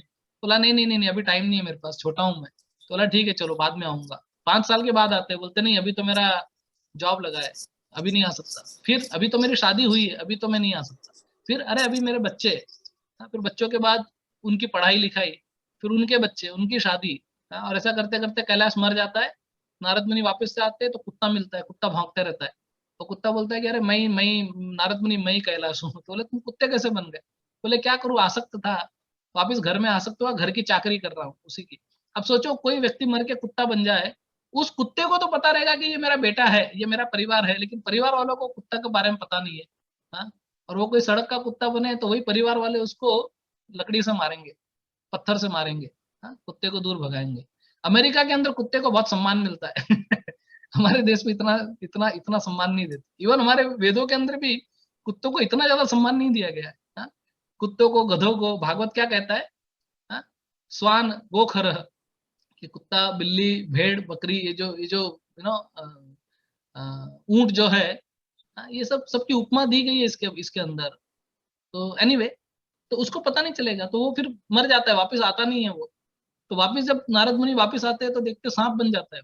फिर नारद मुनि कहते हैं अरे कितना पतन होगा तेरा, चल। फिर उसके परिवार को बोलते हैं कि तुम्हारे परिवार के अंदर ये सांप आ गया है, तो उसको ही लाठी लेके उसके बच्चे मार देते हैं।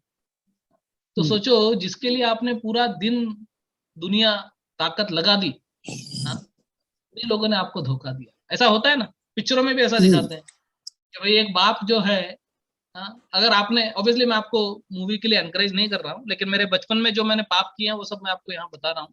कि मैंने एक मूवी देखी थी अवतार, हाँ, उसमें जो हीरो है अवतार, उसके अंदर वो हीरो जो है वो अपने बच्चों को पाल पोस के बड़ा करता है, लेकिन जब वो बूढ़ा होता है तो बच्चे उसको लात मार के भगा देते हैं, हाँ, उसको पाल नहीं पाते। युधिष्ठिर महाराज एक प्रश्न पूछते हैं भगवान कृष्ण से कि मैंने एक अजीब अजीब नजारा देखा। हाँ, मैंने देखा कि एक बड़ा घड़ा था, उस घड़े का पानी 10 घड़ों में डाला गया और 10 घड़े भर गए, लेकिन वापस से उस 10 घड़ों से पानी जब इस बड़े घड़े में डाला गया तो घड़ा आधा रहा, हाफ। इसका क्या तात्पर्य है? और भगवान कृष्ण कहते हैं कि इस कलयुग के अंदर एक पिता 5 पुत्रों को मेंटेन कर सकता है, उसकी परवरिश कर सकता है, पालन पोषण, लेकिन 5 पुत्र मिलके एक पिता का परवरिश नहीं कर पाएंगे, है कि नहीं? उस जमाने में उसने कह दिया मेरे पास गाड़ी है, बंगला है, तुम्हारे पास क्या है? बोला मेरे पास माँ है। आज के जमाने में बोले तू लेके जा माँ को, नहीं चाहिए, या वृद्धाश्रम में डाल दे। ये जमाना आ गया एक्चुअली। तो इट्स सो डिफिकल्ट। तो बोलते हैं कि हमने एक्सटेंशन, ये जो आसक्ति बना के रखी है स्नेह बंधन के कारण, और आसक्ति, भागवत तो कहता है कि सबसे बड़ी आसक्ति क्या है? ये हृदय ग्रंथि, ये हमारे हृदय के अंदर जो परिवार वालों से जो गांठ बंदी है ना। एक्चुअली 2-4-5 दिन पहले अभी हमारे बहुत अच्छे मित्र हिज ग्रेस मणि गोपाल प्रभु यहाँ पर थे, और उन्होंने आसक्ति के ऊपर बहुत अच्छा एक क्लास दिया, अटैचमेंट के ऊपर, किस प्रकार से व्यक्ति जो अटैच्ड है। उन्होंने एक बहुत अच्छी बात कही। उन्होंने कहा कि आप लोग का ऑफिस का टाइम क्या है? तो टिपिकली लोगों का ऑफिस का टाइम क्या होता है? किसी का शायद 7 से 3 होगा, किसी का 8 से 4 होगा, किसी का 9 से 5 होगा, या 6 बजे, जो भी है वो ऐसा करके। तो उन्होंने कहा कि अगर आपका ऑफिस 6 बजे खत्म होता है, तो आप लोग, मतलब ऐसा अगर कंपल्सन ना हो किसी चीज का, तो क्या स्वेच्छा से आप ऐसा कहते कि नहीं 6 बजे क्यों जाऊं, मैं तो 8 बजे जाऊंगा, बहुत आसक्ति है मेरे को ऑफिस से? बोले नहीं, unless and until obviously you want to become the CEO of the company or you have some motivation, otherwise कोई नहीं जाना चाहेगा। उन्होंने कहा कि इंडीड आप 5:45 बजे आपका बैग पैक करोगे और निकलने की कोशिश करोगे, जैसा कि हमने हमारे गवर्नमेंट ऑफिसेस में देखा है कई बार कि 5 बजे छुट्टी होनी रहती है, 4:45 बजे वो रेडी रहते हैं पैक करके, फिर वो अपना स्वैपिंग कार्ड रेडी रखते हैं, 5:01 पे कार्ड स्वैप करके निकल जाते हैं। तो बोले ऐसा क्यों? क्योंकि कोई आसक्ति नहीं है ऑफिस से। ठीक है, काम कर रहे हैं लेकिन आसक्ति नहीं है। लेकिन घर पे आते हैं और घर में बहुत आसक्ति होती है हमारी, इसलिए दौड़ दौड़ के घर पे जाते हैं।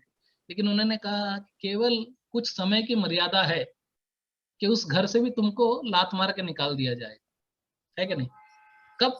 60 वर्ष ऑफिस में आप 60 वर्ष तक काम करोगे, फिर ऑफिस 60 वर्ष में आपको निकाल देगी, 60-58 रिटायरमेंट एज जो है वो। लेकिन घर के अंदर 70-75 के बाद आपको you will be kicked out, you will be out. तो घर में इतनी आसक्ति लगाते हो, उसका क्या फायदा है? ये वो बोल रहे थे, मैं तो खाली रिपीट कर रहा हूँ आपकी बात। और ये भागवत ये बात बताता है कि बाबा हमको समझना चाहिए कि हमारी आसक्ति किस में लगानी है। इस तरह से आसक्ति लगाएंगे तो कोई फायदा नहीं होगा उसका। और ये कौन कह रहा है? प्रहलाद कह रहा है। तो अगर किसी को कोई बुरा लग जाए तो माफ करना, मैं नहीं कह रहा हूँ, प्रहलाद महाराज कह रहे हैं, मैं खाली रिपीट कर रहा हूँ इस बात को। तो ये बहुत ही जरूरी है। इसलिए प्रभुपाद जी कहते हैं कि हमारे एनीवे हित्वा तो पाकम गृहम अंधकूपम। प्रभुपाद जी ये प्रभुपाद इस तात्पर्य में ये कौन सा नंबर का श्लोक है? ये है 9वां नंबर का श्लोक। 9वें नंबर के श्लोक में प्रभुपाद जी यहाँ पर लिखते हैं कि हित्वात्म पाकम गृहम अंधकूपम। वापिस वो कोट करते हैं, वो कहते हैं कि इस अंधकूप से बाहर निकलना है, बाहर जाना है। तो अनियंत्रित इंद्रिय के कारण गृहस्थ जीवन के अंधे कुएं में बना रहना अच्छा समझता है। वो अपनी पत्नी, बच्चे, नौकर, धन, घर इत्यादि।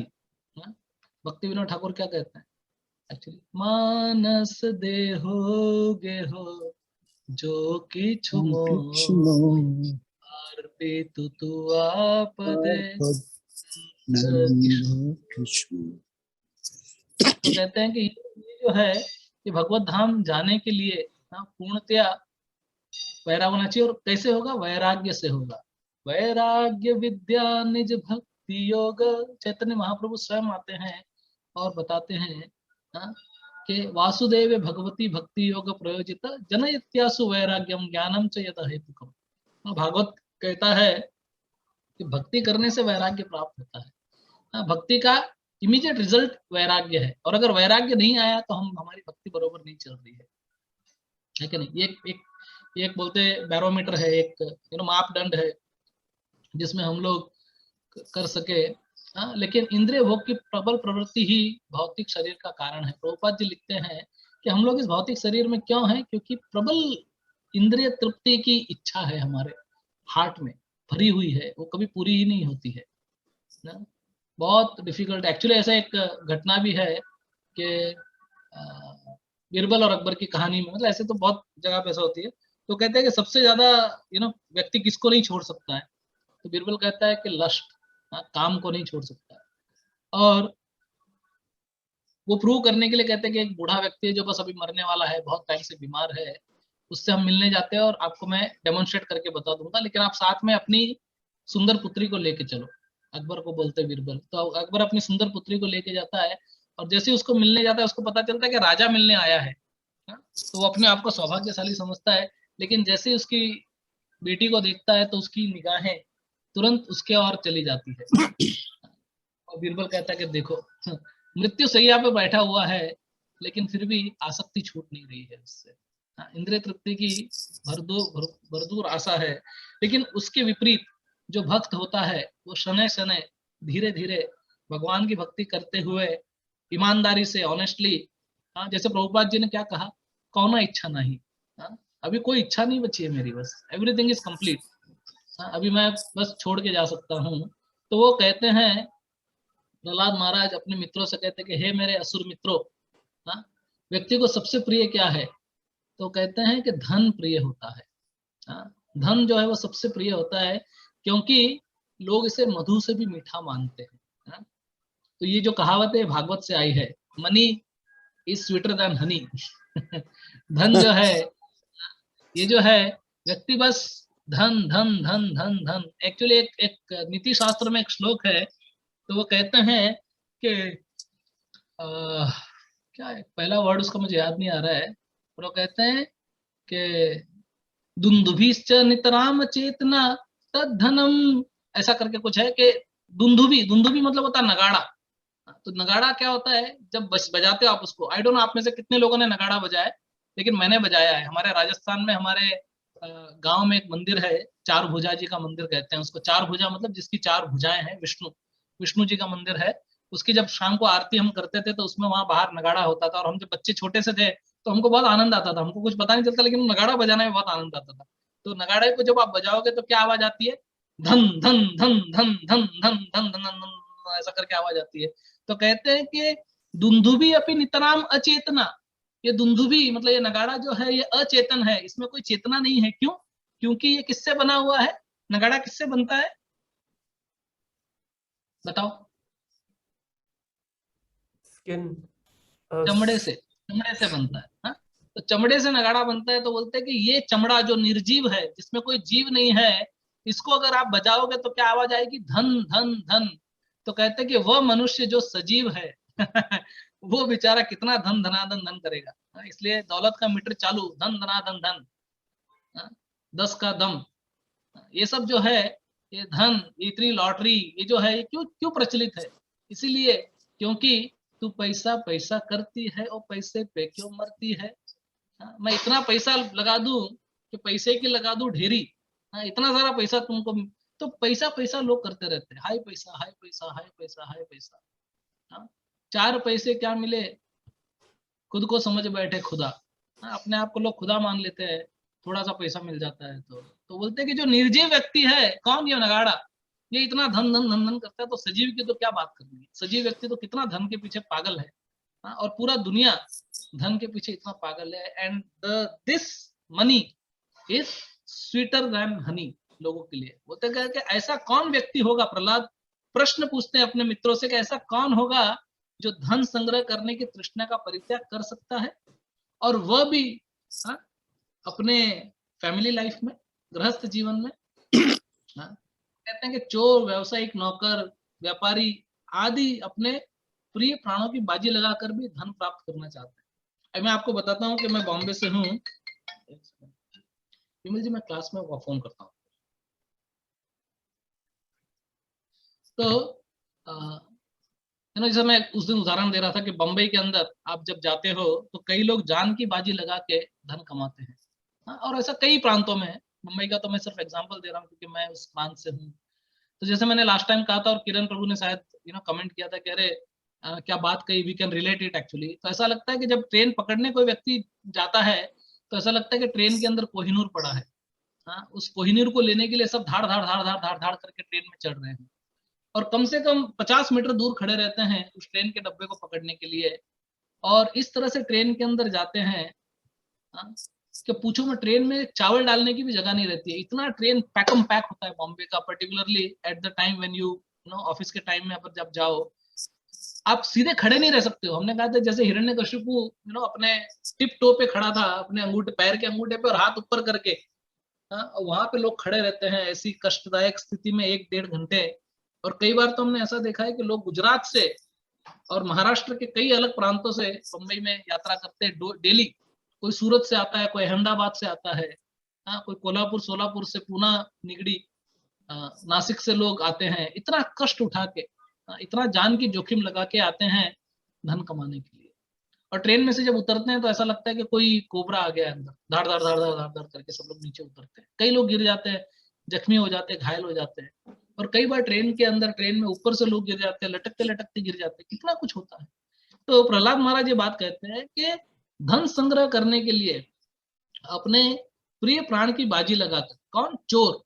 चोर क्या होता है एक्चुअली? चोर को अपने प्राणों की बाजी लगानी पड़ती है ना, तो कैसे धन कमाएगा? डाकू जो है, डाकू ऐसे बोलते हैं कि इवन आई थिंक रत्नाकर को और दूसरे डाकू को जब नारद मुनि ने कहा कि जा पूछ के अपने परिवार वालों से, तो परिवार के लिए धन कमा रहा है ना ये चोरी चकारी करके, तो क्या वो तेरे पाप का हिस्सा बनेंगे? और जब जाके उसने पूछा तो उन्होंने कहा कि नहीं नहीं, तुम्हारा तो बिजनेस है पैसे धन कमा के लेके आना। पत्नी क्या बोले कि तुम कमा के लेके आओ, तुम्हारा काम है, हम तो तुम्हारे पाप में संलग्न नहीं होंगे। उसको वैराग्य आ गया। बोला अरे ये क्या हो रहा है, जिसके लिए मैं कर रहा हूँ वही वही मेरा साथ नहीं देगा, तो why the hell I am doing it actually. कई बार ऐसा ठोकर खाने से ही आदमी को आंखें आती है। ऐसे कहते हैं ना कि व्यक्ति जो है ठोकर खाने से ही समझता है, उसके पहले धोखे के पहले वो नहीं समझ पाता एक्चुअली। एनीवे, तो ये प्रहलाद कह रहे हैं, मैं तो खाली रिपीट कर रहा हूँ, बार बार मैं आपको यही कह रहा हूँ। तो प्रभुपाद इस तात्पर्य में कहते हैं कि ये श्लोक इंगित करता है कि किस तरह से धन प्राणों से प्रिय हो सकता है। चोर अपने प्राणों को संकट में डालकर धनवान के घर से धन चुरा के लेके आता है। भले ही उसको बंदूक से मार दिया जाए, कुत्ते उसके पीछे पड़ जाए। प्रभुपाद जी लिख रहे हैं ये सब, वो कहते हैं कि कुत्ते उसके पीछे पड़ जाए, बंदूक से उसको मार दिया जाए, पुलिस उसके पीछे पड़े, उसका एनकाउंटर हो जाए, लेकिन वो सब जान की बाजी लगाकर वो आता है मात्र कुछ धन कमाने के लिए। उसी प्रकार से कहते हैं कि सैनिक भी अपने प्राणों को संकट में डाल के देश की रक्षा करता है। वो ये एग्जाम्पल देते हैं। और वैसे कहते हैं कि उसी प्रकार से सारे लोग जो होते हैं वो लोग क्या करते हैं, धन कमाने के लिए इतना कुछ, ऐसे कहते हैं कुछ पाने के लिए कुछ खोना पड़ता है, लेकिन कई बार कई लोग बहुत कुछ खो देते हैं, है कि नहीं? ये मतलब चिंतन का विषय है, समझना चाहिए हमारे को। तो ऐसे कहते हैं कि लेकिन जीवन को अगर हम संयमित करें, इंद्रिय संयमित करें, तो प्रभुपाद जी इस परपट में कॉन्ट्रास्ट चीज लिखते हैं। कहते हैं कि इतिहास में ऐसे बड़े बड़े राजा हुए हैं जिन्होंने क्या किया है, अपने ग्रह का परित्याग कर दिया है। अनेक राजाओं सम्राटों ने अपने ग्रह को त्याग दिया है भगवान को प्राप्त करने के लिए। और वो अपना वैभव इसीलिए छोड़ पाए क्योंकि उनको ऐसा प्रशिक्षण मिला था। जिसको ऐसा प्रशिक्षण नहीं मिलेगा वो ये कर नहीं पाएगा। त्यक्त्वा तूर्णमशेष मंडलपति श्रेणीम सदा तुच्छवत्। सुना है आपने ये श्लोक? किसी को पता है? शुक्र प्रभु विल डेफिनेटली नो। सुना है but I don't remember that. हाँ, शिक्षा अष्टकम नहीं है, षडगोस्वामी अष्टकम में है। कृष्ण कीर्तन गान नर्तन परो प्रेमांजन। तो उसके अंदर वो कहते हैं कि त्यक्त्वा तूर्ण मतलब क्या होता है? तिनका। त्यक्त्वा तूर्णम अशेष मंडलपति। मंडलपति का मतलब क्या होता है? बहुत धनवान व्यक्ति है। मंडलपति, जैसे तिरुपति, वैकुंठपति, वैसे बहुत बड़े मंडलपति। अशेष मंडलपति मतलब इतना धन था। जैसे रघुनाथ दास गोस्वामी, अगर आप काउंट करो तो 20 क्या कितना था, 20 लाख मुद्राएं या 2 लाख मुद्रा, हाँ लगभग 20 लाख मुद्राएं उनका एनुअल इनकम था। कितना था? तो इतना एनुअल इनकम उनका, गोल्ड कॉइन, वो सबको ऐसे ही त्याग दिया उन्होंने। और जब उन्होंने वैराग्य का प्रदर्शन किया, महाप्रभु गणेर वैराग्य प्रधान, तो उन्होंने क्या किया कि वो खाली 3 ड्रॉप बटर मिल्क का लेते थे। सोचो कौन कर सकता है ऐसा? पहले वो खड़े रह के भीख मांगते थे जगन्नाथपुरी में, मंदिर के गेट पे, सिंह गेट पे खड़े रह के वो, फिर उन्होंने सोचा कि भीख मांगना वैश्या के जैसा है। हाँ, मैं ऐसा इंतजार कर रहा हूँ कोई व्यक्ति मुझे देगा, कोई व्यक्ति नहीं देगा, तो उन्होंने वो छोड़ दिया। और फिर जो जो प्रसाद एक्स्ट्रा बच जाता था, फेंक दिया जाता था, वो खाते थे। फिर उन्होंने वो भी कम कर दिया। फिर जो गायों को फेंका जाता था, हाँ, और वो जो गाय भी नहीं खा पाती थी वो लेके खाते थे। उसके बाद उन्होंने वो भी छोड़ दिया और केवल बटर मिल्क पीने लगे। तो जब चैतन्य महाप्रभु ने सुना तो बड़े प्रसन्न हुए। खैर वो एक अलग किस्सा है, बट कहने का तात्पर्य है कि इतिहास गवाह है कि ऐसे ऐसे लोग, हाँ, हाँ, गौतम बुद्ध, सम्राट अशोक और परीक्षित महाराज और ऐसे कई कई राजा, हाँ, जो छोड़ के अपना घर, ऋषभ देव, उन्होंने क्या किया, वैराग्य को प्राप्त किया उन्होंने। हाँ, और प्रभुपाद जी लिखते हैं इसके अंदर कि बहुत बहुत जरूरी है इस चीज को करना। हाँ, और फिर आगे प्रहलाद कहते हैं, शायद मुझे अब ऐसा लगता है कि यहाँ पे शायद मुझे ये लास्ट श्लोक लेके कंक्लूड करता हूँ मैं। उसके बाद आगे के तो अभी तक हम लोग आए हैं 12, हमने अभी तक 10 श्लोक किए हैं और इसमें शायद 40 से ज्यादा श्लोक है, लेकिन बाकी के श्लोक हम लोग दूसरी क्लास में कवर करेंगे। लेकिन 3 श्लोक साथ में, तो वो मैं पढ़ लेता हूँ नेक्स्ट संडे। जी प्रभु जी, संडे को करेंगे। कथम प्रियाया अनुकंपताया, next Sunday, next Sunday, okay. ये नॉट दिस संडे संडे। कोई है, ये संडे कोई है ओके, प्रभु, ये संडे कोई है प्रभु, अजीत प्रभु? कोई अभी तक कोई नहीं है, कोई नहीं है। तो प्रभु तो ये संडे कर दीजिए। ठीक है प्रभु जी, चलेगा, जैसा आप आदेश करेंगे। बट Please, वो please. कहते हैं आगे, मैं खाली ट्रांसलेशन पढ़ता हूँ। वो कहते हैं कि हाँ। भला ऐसा मनुष्य जो अपने परिवार के प्रति अत्यधिक, हाँ, स्नेही है, जिसके हृदय में सदैव उनकी आकृतियां बनी रहती है।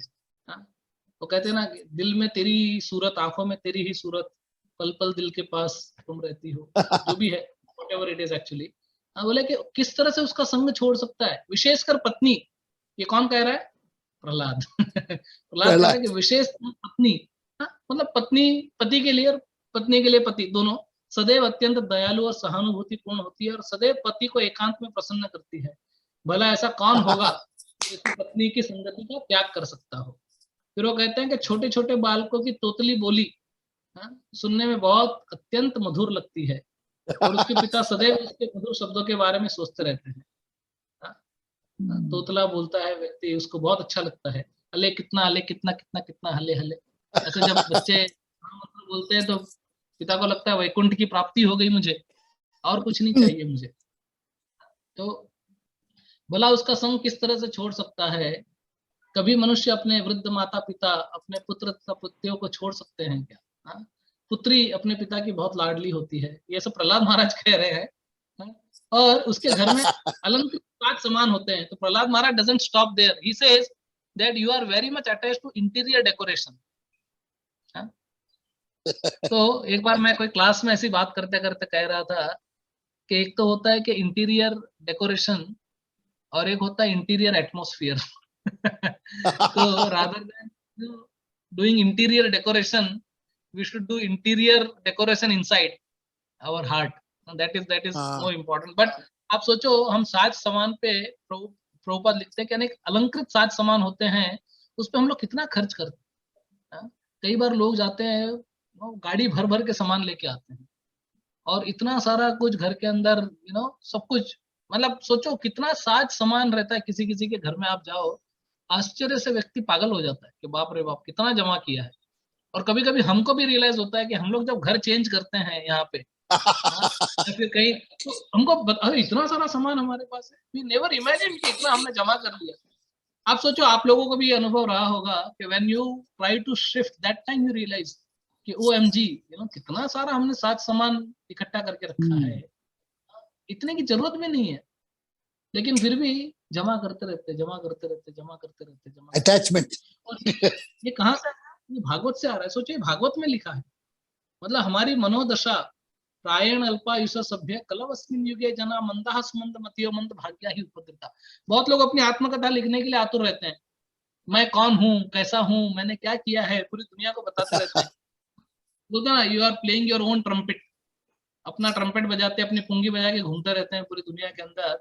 सब लोग बहुत आतुर रहते हैं अपने आत्मकथा। अरे भागवत ने आत्मकथा ऑलरेडी लिखी है, प्रायण अल्पायुष सभ्य, वो श्लोक हमारी आत्मकथा है। मंदा हसमंद मतियो मंद भाग्य ही उपद्रता, ऑलवेज डिस्टर्ब। कलयुग का जीव जो है वो हमेशा ही डिस्टर्ब रहता है, स्ट्रेस में रहता है। तो कहते हैं कि अलंकृत के 7 सामान इतने सारे जमा करके रखे, इंटीरियर डेकोरेशन का सामान, और अनेक पशु तथा नौकर भी रहते हैं। ऐसा कई बार होता है ना, ऐसा मैं कोई व्यक्ति हमको कहता है प्रभु जी नया घर लिया, तो अच्छा शिफ्ट हो गए क्या? बोले नहीं नहीं, अभी उसमें फर्नीचर का काम चल रहा है। अरे बाबा, फर्नीचर का काम 1-1 साल तक चलता है, तब जाके आदमी शिफ्ट होता है कि भाई इतना फर्नीचर का काम करा है, इतना साज सामान करके रखा है। फिर कहते हैं कि आगे नौकर भी होते, पशु भी होते हैं। हाँ? तो पशु की यहाँ पे क्यों दी है? पशु इसलिए कि भाई पशु को पहले व्हीकल की तरह यूज किया जाता था, है ना, जैसे लोग जाने के लिए घोड़े का और इस तरह से यूज करते थे, तो उसके लिए पशु रखा करते थे। अभी लोग पशु कोई अलग रीजन से रखते हैं, तो कहते हैं भला ऐसे आराम को कौन छोड़ सकता है? बहुत डिफिकल्ट है। Anyway, see we are talking whatever is written in Bhagavatam, and it is applicable to all of us including me. ऐसा नहीं है कि मैं कुछ कह रहा हूँ और किसी दूसरे को नहीं हो रहा है। माता जी ने वो श्लोक पोस्ट किया है, त्यक्त्वा तूर्णम अशेष श्रेणीम सदा भूत्वा दीन गणासु करुणया कौपिन कंठास्ततो। चलो बहुत मस्त श्लोक है, आप अनिता माता जी गोस्वामी अष्टकम में से। तो एनीवे, मैं क्या बोल रहा था, कभी कभी हम लोग भूल जाते हैं, ऐसा कुछ बीच में कुछ आ जाता है ना सडनली, तो वो कनेक्शन कट जाता है। What was I saying Ajit Prabhu last में? हाँ, व्हीकल। हाँ, उसके बाद क्या बोला था? 7 सामान का इतना सज्जा जमा करके हमने रखा है। हाँ, ये मैं कह रहा था कि फर्नीचर का काम, चलो छोड़ो, जो भी था भूल गया मैं उसे। लेकिन वो हाँ, आराम कौन छोड़ सकता है? That's what Prabhupada is saying कि ऐसे आराम को प्रहलाद महाराज कहते हैं कि ऐसे आरामदायक जिंदगी को कौन छोड़ सकता है? When you are in your comfort zone, बोलते हैं ना, cozy life, you are, वो एक कंफर्ट जोन में हम लोग है, उसको छोड़ नहीं सकते, बहुत डिफिकल्ट है। एक बार एक भक्त हमारे से बात कर रहा था कि मतलब बहुत डर लगता है कभी कभी कि भाई दुबई छोड़ के जाना पड़ेगा, या दोहा छोड़ के जाना पड़ेगा, अबू धाबी छोड़ के, मतलब कितना कष्ट होता है कि भाई इतना कंफर्टेबल लाइफ जिया है हमने, कैसे इसको छोड़ूं मैं? बहुत तकलीफ होती है। तो एनीवे, हम ऐसा सोच रहे थे कि भाई एक सिटी हम छोड़ के नहीं, हम लोग ये दुनिया छोड़ के कैसे जाएंगे, भगवत धाम में कैसे प्रवेश करेंगे? दिल्ली तो बहुत दूर है। जब हम यही नहीं छोड़ सकते हैं तो इस दुनिया को कैसे छोड़ेंगे? बहुत डिफिकल्ट। इसलिए प्रभुपाद कहते हैं कि unless and until one gets 100% disgusted with this material world, this is not a place for gentleman or gentlewoman, then only he can go to back to God. Otherwise आसक्ति में अगर फंस गए तो पुनरपि जननम पुनरपि मरणम पुनरपि जननी जठरे शयनम यही दुस्तारे कलु विस्तारे कृपया पारे पाही मुरारे भज गोविंदम गोविंदम भज मूढ़मते। बहुत बहुत मुश्किल है, आसक्ति का त्याग करना बहुत डिफिकल्ट है, बहुत डिफिकल्ट है। तो कहते हैं कि कौन छोड़ सकता है उससे? और फिर वो एक एग्जांपल देते हैं कि ये जो जीवन है, मानव जीवन, हाउस होल्ड लाइफ, ये कैसा है? ये एक रेशम के कीड़े के जैसा है। ये कौन कह रहा है? प्रहलाद महाराज कह रहे हैं। प्रहलाद महाराज कहते हैं कि ये जीवन जो है वो एक रेशम के कीड़े के जैसा है, जो अपने चारों ओर धागा बुनकर अपने आप को बंदी बना लेता है और फिर उससे निकल पाने में असमर्थ रहता है। आपको वो कथा पता रहेगी कि एक बार वो लंगोट पहन के और तपस्या करता है, और उस बेचारे के पास 2 लंगोट होती है केवल, वो 2 लंगोट में अपना तपस्या करते रहता है। लेकिन एक दिन देखता है कि एक लंगोट को चूहा कुतर जाता है। हमने इस पे एक ड्रामा भी किया था, चूहा उसको काट लेता है, तो सोचता है अरे यार मेरा लंगोट को तो चूहा काट लिया, अभी क्या करना चाहिए? चूहे को हटाने के लिए बिल्ली लेके आता हूँ मैं।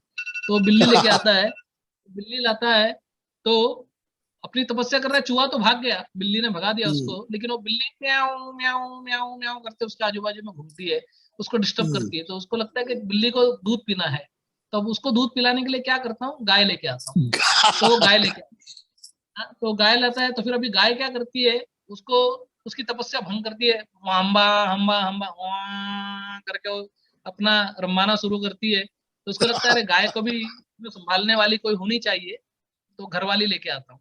तो वो घरवाली लेके आती है, तो गाय ठीक हो जाती है, शादी करता है, घरवाली को लेके आता है। अब घरवाली को अटेंशन चाहिए, अभी आप पहले जैसे नहीं रहे, कई ऐसे कंप्लेंट होती है। तो एनीवे, तो वो घरवाली को संभालते संभालते फिर उसके बच्चे होते हैं। अब बच्चे उसके कंधे पे चढ़ रहे हैं, उसको घोड़ा बना के बेचारा गया था तपस्या के लिए अपने लंगोट बचाने, लेकिन क्या हुआ, इतने सारी लंगोट लानी पड़ गई उसको बच्चों के लिए। हाँ, और वो सब लंगोट चेंज कर रहा है बैठ के, अभी वो अपनी लंगोट को बचाने के लिए बच्चों की लंगोट चेंज कर रहा है, इस चेंजिंग द डाइपर। हाँ, और जब साधु के गुरु आते हैं, देखते हैं कि क्या हो गया भैया, तू इतना भारी भरकम कैसे फंस गया? बोला कि हाँ, अपना एक लंगोट बचाने के लिए गया था मैं, मेरे लॉइन क्लॉथ को किसी चूहे ने काट लिया था। तो ऐसे ही है, material problem if you try to solve from a material angle, ऐसे ही होता है। तो प्रहलाद महाराज कहते हैं कि एक कीट जो अपने चारों ओर धागा बुनता है, फिर क्या होता है, उसमें से निकल पाने में असमर्थ हो जाता है। फिर इतना सारा भारी भरकम हमने कर लिया है, तो कहाँ टाइम रहेगा भक्ति करने का? पत्नी, बच्चे, घर दार, पशु, सब कुछ इतना सारा ले लिया है उसने। तो प्रहलाद महाराज कहते भी है, क्या होता है कि इतनी सारी चीज जो है वो हमने यहाँ पे जमा कर ली है, तो उसमें हम क्या करते हैं, फंस जाते हैं। और फिर केवल 2 इंद्रियों के लिए, ये प्रहलाद महाराज लिख रहे हैं, you can please refer this in Bhagavatam, श्लोक नंबर 13, उसमें वो कहते हैं कि केवल 2 इंद्रियों के लिए, शिश्न और जिह्वा, जेनिटल्स एंड टंग, इसकी तुष्टि करने के लिए मनुष्य भौतिक दशाओं से बंध जाता है। कोई इससे कैसे बच सकता है? वो अपने कहते हैं, इसलिए कृष्णदास कविराज गोस्वामी ये श्लोक कहते हैं कि जिव्हेर लालसा इति उति धाय, शिष्ण उदर परायण कृष्ण नहीं पाए। कि जीव जो होता है ये भौतिक लालसा में इतना फंस जाता है, और शिष्ण उदर, अपने जिह्वा और अपने पेट के लिए, उसको तृप्त करने के लिए कृष्ण नहीं पाए, शिष्णोदर परायण कृष्ण नहीं पाए, बहुत डिफिकल्ट हो जाता है। तो प्रभुपाद जी तात्पर्य में लिखते हैं, आप तात्पर्य पढ़ सकते हो, मैं थोड़ा पढ़ के बताता हूँ आपको। प्रभुपाद जी कहते हैं कि गृहस्थी में पहला आकर्षण सुंदरी और मधुर भाषिणी पत्नी है, जो गृहस्थी के आकर्षण को बढ़ाने वाली होती है। तो घर आपने खरीदा है, लेकिन घर का आकर्षण क्या है? बीवी, पत्नी। मनुष्य को पत्नी आनंद का सुख प्रदान करती है, एक खाना बना के। इसीलिए पहले के जमाने में लोग कहते हैं कि खाना बनाना आता है तो ठीक है, अभी तो कई बार खाना बनाना ही नहीं आता है उनको, क्योंकि वैसी शिक्षा मिली नहीं है, वैसी ट्रेनिंग मिली नहीं है, क्योंकि जोमेटो में से और वहां से ऑर्डर किया है, बचपन से दूर रह के पड़े हैं, तो खाना बनाना आता है। कई लोगों को खाना बनाना नहीं आता, इवन हमारे डिवोटी सर्कल में, कोई आश्चर्य की बात नहीं है। हमने ऐसे कई घटनाएं हमने देखी है जिसमें आज नहीं, मतलब आज से करीब 25-30 साल पहले, उस समय भी जब हम लोग बहुत सारे भक्त लोग सब साथ में थे और एक एक करके जब उनकी शादियां हुई, तो कई लोगों की पत्नियां थी जिनको खाना बनाना नहीं आता था एक्चुअली। तो एनीवे, तो वो बोलते हैं कि दो इंद्रियों को बहुत सुख देती है पत्नी, एक जीभ को अच्छा खाना बना के, और दूसरा जेनिटल्स को। तो बोलते हैं कि ये होता है, और अत्यंत मीठे स्वर में बोलती है। तो एनीवे, आप प्रॉपर पढ़ लेना, मैं आपको डिस्करेज नहीं करना चाहता। वो सुखद भोजन प्रयास तैयार करती है, बहुत कुछ कहते हैं, यन मैथुनादि ग्रह में दी सुखम ही तुच्छम। कहते हैं कि सब कुछ जो है, उसके बाद क्या होता है कि पत्नी के बाद बच्चे आते हैं, उनकी तोतली बोली, जो कि प्रहलाद महाराज कह रहे, प्रभुपाद जी उसको समझा रहे आगे।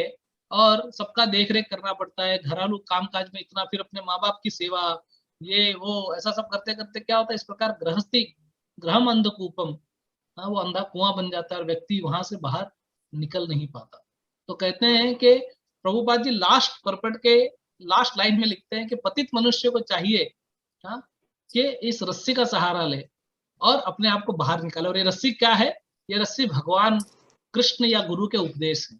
तो कहते हैं कि कोई भी व्यक्ति जो अपने आध्यात्मिक गुरु का उपदेश, या बोनाफाइड स्पिरिचुअल मास्टर, बेसिकली प्रामाणिक आध्यात्मिक गुरु, और भगवान कृष्ण का उपदेश भगवत गीता, उसको अगर फॉलो करता है, तो शायद वो उस रस्सी को पकड़ के वो बाहर निकल सकता है, नहीं तो वो वहीं का वहीं अंदर ही रहेगा। तो फिर इतना जब ये सब सुनते हैं प्रहलाद के मित्र, तो उसको और अन्य आगे के प्रश्न पूछते हैं, कहते हैं कि हे प्रहलाद, तेरे को ये सब ज्ञान कहाँ से प्राप्त हुआ यार? बता हमको थोड़ा डिटेल के अंदर। और फिर वो अपनी पूरी कथा बताते हैं कि किस प्रकार से मेरे पिता जब तपस्या करने के लिए गए, तो उस समय इंद्र ने आक्रमण किया, हमारे पूरे राज्य के अंदर तितर बितर मच गई, और मेरी माँ को उसने किडनैप कर लिया। उसको लेके जा रहे थे, तब नारद मुनि आए मेरे गुरु, और किस प्रकार से नारद मुनि ने कयाधु का रक्षण किया। और फिर कयाधु के गर्भ में जब मैं था, तो उन्होंने जो भागवत सुनाया वो मैंने सुना और मैं आपको बता रहा हूँ। खैर इसमें बहुत और भी डिटेल में वो है, वो प्रश्न पूछेंगे आगे भी। वो कहेंगे कि अरे तुम्हारी तुम्हारी माँ डिवोटी क्यों नहीं है इतनी अच्छी, हाँ तुम कैसे डिवोटी बन गए? तो वो कहते हैं कि मेरी माँ ने हाल शायद इतना ध्यान से नहीं सुना और मैं ध्यान से सुन रहा था। हाँ, तो कई बार वो बोलते और वो कहते कि मेरी माँ बहुत समय बीत गया और मेरी माँ की एक चिंता थी कि इस बच्चे का रक्षण कैसे किया जाए। हाँ, और कोई अपॉर्चुनिटी भी नहीं थी उसको प्रीचिंग करने की। मेरे पास तो तुम्हारे को अपॉर्चुनिटी है। इसलिए क्या है मालूम है कि जो हम पढ़ते ना वो रिपीट करते जाना चाहिए ताकि हमको वो याद रह जाए। एनीवे 9:01 हो गए, हमारा समय बहुत बहुत पहले ही खत्म हो गया था। लेकिन आप लोगों का बहुत बहुत धन्यवाद कि आप लोग बहुत ही क्या कहते हैं पेशेंस के साथ में, धैर्य के साथ में बैठ के सुन रहे हरि कथा। आपको हरि कथा सुनने में बहुत रस है। हालांकि मैं कुछ भी बोले जा रहा हूँ और इसमें कुछ अगर त्रुटि कुछ गलतियां हो तो प्लीज मुझे माफ करना। बट हमने 12-13 श्लोक कवर किए हैं, बाकी के श्लोक हम बाद में कवर करेंगे। संडे और इसमें संडे जी को प्रभु, पूरा कर दीजिए प्लीज। वो नहीं होगा तो जी फिर प्रभु। वापस नेक्स्ट संडे भी आपको बुलाएंगे। अब नहीं जा रहेगा क्योंकि ये बहुत इंपॉर्टेंट है सबके लिए, बहुत जी जी जी प्रभु जी, नहीं इट इज बहुत बढ़िया बढ़िया क्लास किया आपने प्रभु, फैंटास्टिक। तो मैं सरोज केवल माता जी कैसे क्षमा लग चाहता हूँ प्रभु जी कि अगर कोई मैंने गड़बड़ की होगी बोलने में या कुछ मैं तो मेरे गोलोक धाम पहुंच जाते हैं, प्रभु जी इतना अच्छा बोलते हैं, बहुत आनंद आता है क्योंकि हिंदी में बोलते हैं ना, मैं धन्य हो जाती हूँ सुन के इस बुढ़ापे में। हाँ, थोड़ा सा रास्ता तो मिल जाता है चलने का। लेकिन मैंने 73 अपने को आवर्स बोल रहा हूँ प्रभु जी, आप इतना अच्छा बोलते हो, इतना अच्छा बोलते हो, नहीं समझ में भी आती तो समझ आता। वरिष्ठ भक्त है वो, हिंदी में बोलते हैं वरिष्ठ। ना। वो रविवार को वापस हम बुला रहे हैं प्रभु जी को, इतने बिजी है आदमी लेकिन प्रभु जी आने वाले हैं। बहुत बहुत अच्छा काम कर रहे हैं प्रभु जी, मेरे लिए तो बहुत अच्छा है। मैं तो बहुत खुश हूँ, हिंदी में बोलते हैं ना प्रभु जी, इसलिए हमें बहुत ही आनंद आता है।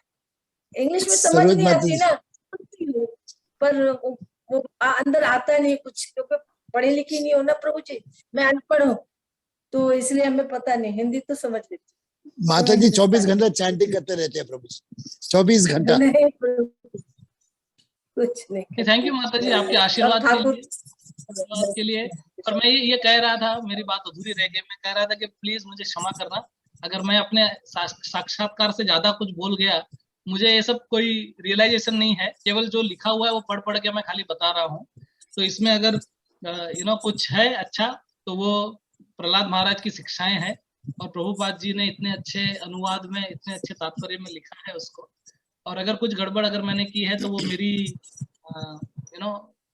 मेरी मेरा शॉर्ट कमिंग, मेरा लिमिटेशन है, तो प्लीज उसे माफ कर देना। थैंक यू वेरी बहुत मच। बढ़िया किया, बहुत बहुत धन्यवाद आपके धैर्य के लिए। बहुत बढ़िया किया। और कुछ प्रश्न है एनी डिवोटीज?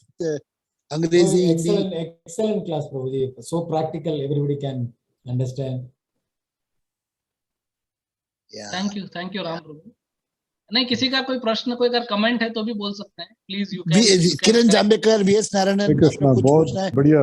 किरण जाम्बेकर, चार्टर्ड अकाउंटेंट। कोई भी प्रत्येक सेशन बहुत ही सुंदर तरीके से आप कहते हो, इतना इंटरेस्ट जागरूक होता है कि बस वो सुनते रहने का मन करता है। बहुत ही बढ़िया। खत्म होएगा तो रोना आता है, क्यों खत्म हो गया, फिल्म जल्दी बंद हो गया। किरण प्रभु इनको संडे वापस आ रहे हैं प्रभु। प्रभु इस राम प्रभु इस रामेश्वर प्रभु। ओ रामेश्वर प्रभु, या रामेश्वर प्रभु। वो रामेश्वर का नहीं प्रभु बोल रहे क्या? हिंदी में बात कर रहे थे। This Ram, no, that is Rameshwar. हाँ, okay okay, thank you Prabhu ji, thank you Hare Krishna, Hare Krishna. And we were discussing about so much about you in our Chardham Yatra. All your God brothers were really glorifying you. And they saw the photos and said, see the Sadguru and ZTV CEO all taking photo with Prasamrata Prabhu. Thank you for your kindness, Prabhuji, for remembering us in Dham. And I hope you had a nice yatra. I heard there was a little difficulty because of the weather, but I'm happy that you all did one. Yeah, Prabhu. That was also fun. We had to stop in road where the And then we all got down and big Sankirtan dancing in rain and was Yeah. yeah. You know, devotees whenever they get chance immediately. So it was nice. Chaitanya Leela Prabhu was giving a class always. Yeah. Chaitanya Leela Prabhu and Brajraj Priya Prabhu was there, and of course Purushottam Prabhu. Yeah. And he also showed me Kanai Priya Prabhu was there. He's my very close friend. I know. He said Kanai Prabhu was there, and he was so happy that we know each other like that. Very nice. Yeah. These are all wonderful devotees. Ah, yeah, Right. amazing. Thank you. Prabhuji. Hare Krishna. Sunita Mataji, any comments? Mataji? Anybody has Hare any Krishna, other? Prabhuji. Yeah. No, I was just listening to all of your comments, and because very nice, Prabhuji. Always, just like every time, it's very nice, and as Ram Prabhu told, very practical, Yeah. like what we can use in our real life. She But comes I from don't know USA how every much- night to listen. Yeah. America se aati. Thank you, Mataji. Thank you. Very nice, Prabhuji. Hare Krishna. And once And V.S. Sachinandan Prabhu, Sachinandan Maharaj was saying that Ah. Prahlad Maharaj gave the formula how to become happy in this material world. And he said the formula is that stop all endeavors of material activities which we think that will give happiness. Very good. Then Very we'll be much very, yeah. Maharaj was saying so nicely. Kiran Jamekar, sorry, V.S. Narayana, you came on the line. No, I came actually pretty late. Sorry. Actually, there's a marriage in our family, so I'm Oh. going out. I just returned. I joined. I'll hear the recording fully. I heard only yeah. towards the end. It was, of course, Recording. very This very class is nice. always Conclusion I so heard. many verses. I'll hear it again. Anyway, Sunday is going to come again to Yeah. complete. Actually, this because of this marriage, a few days, some disruption is there for me. But I'll catch up in the recording. Thank you. In fact, I went to one place called Dwarka in Dakshin Dwarka in Chennai. It is there. They're having ISKCON temple also there. There only this Oh. marriage was going on. That Near may the be- sea coast. Which I was area not is that, aware. Prabhu? That may Madhu Pandit Prabhu's wife. That may be other one. Near Not our Tiruvanmiyur. ISKCON. Near Tiruvanmiyur. There is other ISKCON, Bangalore. Is it? I don't know. Yeah. But there also Yeah. Hare Krishna temple also I saw. Yeah. Achha. They are also there. That is on the sea Hare coast. Krishna. They're calling it Dakshin Dwarka. I don't know. Yeah. Anyway, Okay, any so- other devotees? Lavanya Mataji? ಎಲ್ಲ ಮನಸ್ಲಾಯೋ മനസ്സിലായി പ്രഭു thank you माताजी आपका God sister है लावण्य माताजी yeah ji, ji, ji. she is our best chanter in our whole group. She comes, we know the whole chanting सब लोग सुनते हैं from 4 to 6:30 2.5 hours. We are so lucky to Wonderful. have such. Thank you Prabhu Okay, आपको Prabhu. छोड़ने Thanks का to दिल all नहीं the करेगा. Hare Krishna Prabhu, Dil just nahi karega one aapko. request. One request, Prabhu. On Sunday, please ask Kishori to start the Kirtan. Yeah Prabhu session with her, उनका कीर्तन बोलिए प्रभु her Kirtan, Prabhu. Gaurangi If possible- Gaurangi If possible, Kishori. if she is available, then she can take. Sure. अगर उसका classes नहीं हुआ, I will ask her. Thank you, Prabhu. and your son also can play mridanga. वो दोनों का combination अच्छा है. चलेगा, we'll do. Hare Krishna. चलो एक मिनट, मम्मी भी हरे कृष्णा बोलेगी आपको. Hare Oh, Krishna, mummy. Hare Krishna. हरे कृष्णा हरे कृष्ण प्रणाम प्रभु माता जी, जी, हरे प्रणाम। कृष्ण। हरे Hare कृष्णा Krishna, माता जी Mataji. हरे कृष्णा दंडवत प्रणाम. हरे कृष्ण। मम्मी आपसे मिलके बहुत अच्छा लग रहा है मम्मी. आपका आशीर्वाद चाहिए मम्मी. चिरंजीव हरे भव, कृष्ण माता जी, दंडवत प्रणाम माँ। हरे कृष्ण।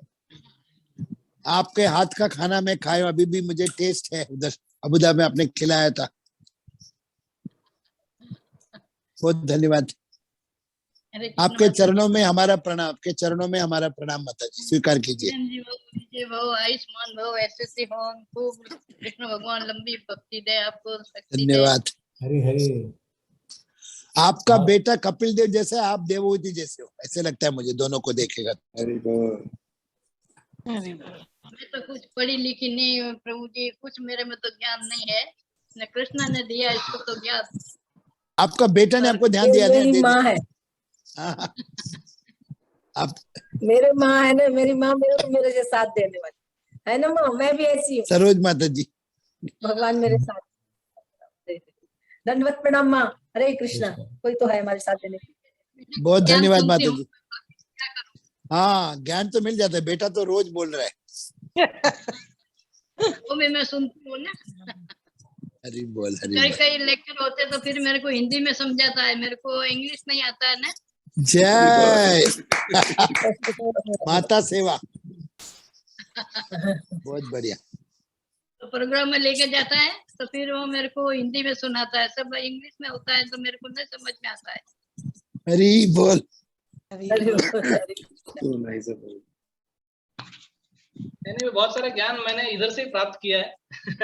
हरी हरी हरी बोल। what a fantastic, you are so role model for all of us, Prabhu. Rameshwar You Kanai look Prabhu, like- thank you very much.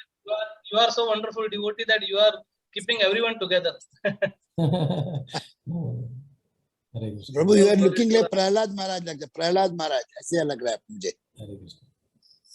And my father used to sing. I have told this also, but I will tell once again now here. कि इन हाँ। 4 line में my father will tell Prahlad story and he'll say कि लिया हाथ में दैत्य ने जब की खंजर और कहा पुत्र से है कहाँ तेरा ईश्वर, सो प्रहलाद ने की आह भरकर दिखाई पड़ा वो खंभे के अंदर, तो है नरसिंह के रूप में राम प्यारे, हरे कृष्ण गोविंद मोहन मुरारे, हरे जय। कृष्ण गोविंद मोहन मुरारे, यही नाम मुख में हो हरदम हमारे, हरे कृष्ण गोविंद मोहन मुरारे। हरी बोल। Thank you, हो। Prabhuji. It is very late in India and still devotees are there. So I would like to express my sincere gratitude. आपका सुन के एनर्जी मिलता है, सबको एनर्जी मिलता है, नींद चला जाएगा आपका सुनेगा तो। नॉर्मली भागवत में सो जाता है। अमृत आज पिलाते हैं, अमृत मेरा बेटा। हाँ, अमृत। इतना सुंदर नाम है, इतना सुंदर अमृत पिलाते हैं। एक मेरा अजय रसा प्रभु जी है। अमृता। हाँ, हाँ, बहुत ही सुंदर रसा अमृता, रस के साथ अमृत पियो। कितना हाँ। सुंदर नाम है, उसका प्रभाव कितना अच्छा है, बहुत सुरेश आनंद प्रभु आता आप है। सुना, सुरेश प्रभु आप सुना, अच्छा लगा सुरेश प्रभु। रसामृत दास हूँ, रसामृत भगवान है, उनका दास। हरे कृष्णा प्रभु जी, अच्छा लगा प्रभु। प्रणाम प्रभु जी, बहुत सुंदर जी प्रभु जी, अपने बहुत सुंदर अबुधाबी के इसके लिए बहुत धन्यवाद। हिंदी में तो सुन के दिल गदगद हो जाता है। प्रभु जी अबुधाबी के सुरेश प्रभु, हिंदी में जब सुनते हैं तो बस ऐसे कौशल ना प्रभु जी, अबुधाबी में यार सरल और सीधा दिमाग। 10:45. Yeah. I think we should conclude because I don't want to trouble any devotee. But thank you very much. आप लोगों का धन्यवाद। Thank you very much. Sunday मिलेंगे, संडे मिलेंगे। हरे हरे, हरे राम राम राम हरे। वांछा कल्पतरुभ्यश्च कृपा सिंधुभ्यो पतितानां पावनेभ्यो वैष्णवेभ्यो नमो नमः। अनंत कोटि वैष्णववृंद की जय, प्रभुपाद की जय। गुरु महाराज गौरंगा नित्यानंदा, नित्यानंदा गौरंगा, गौरंगा नित्यानंदा। हरि बोल, हरि हरि बोल।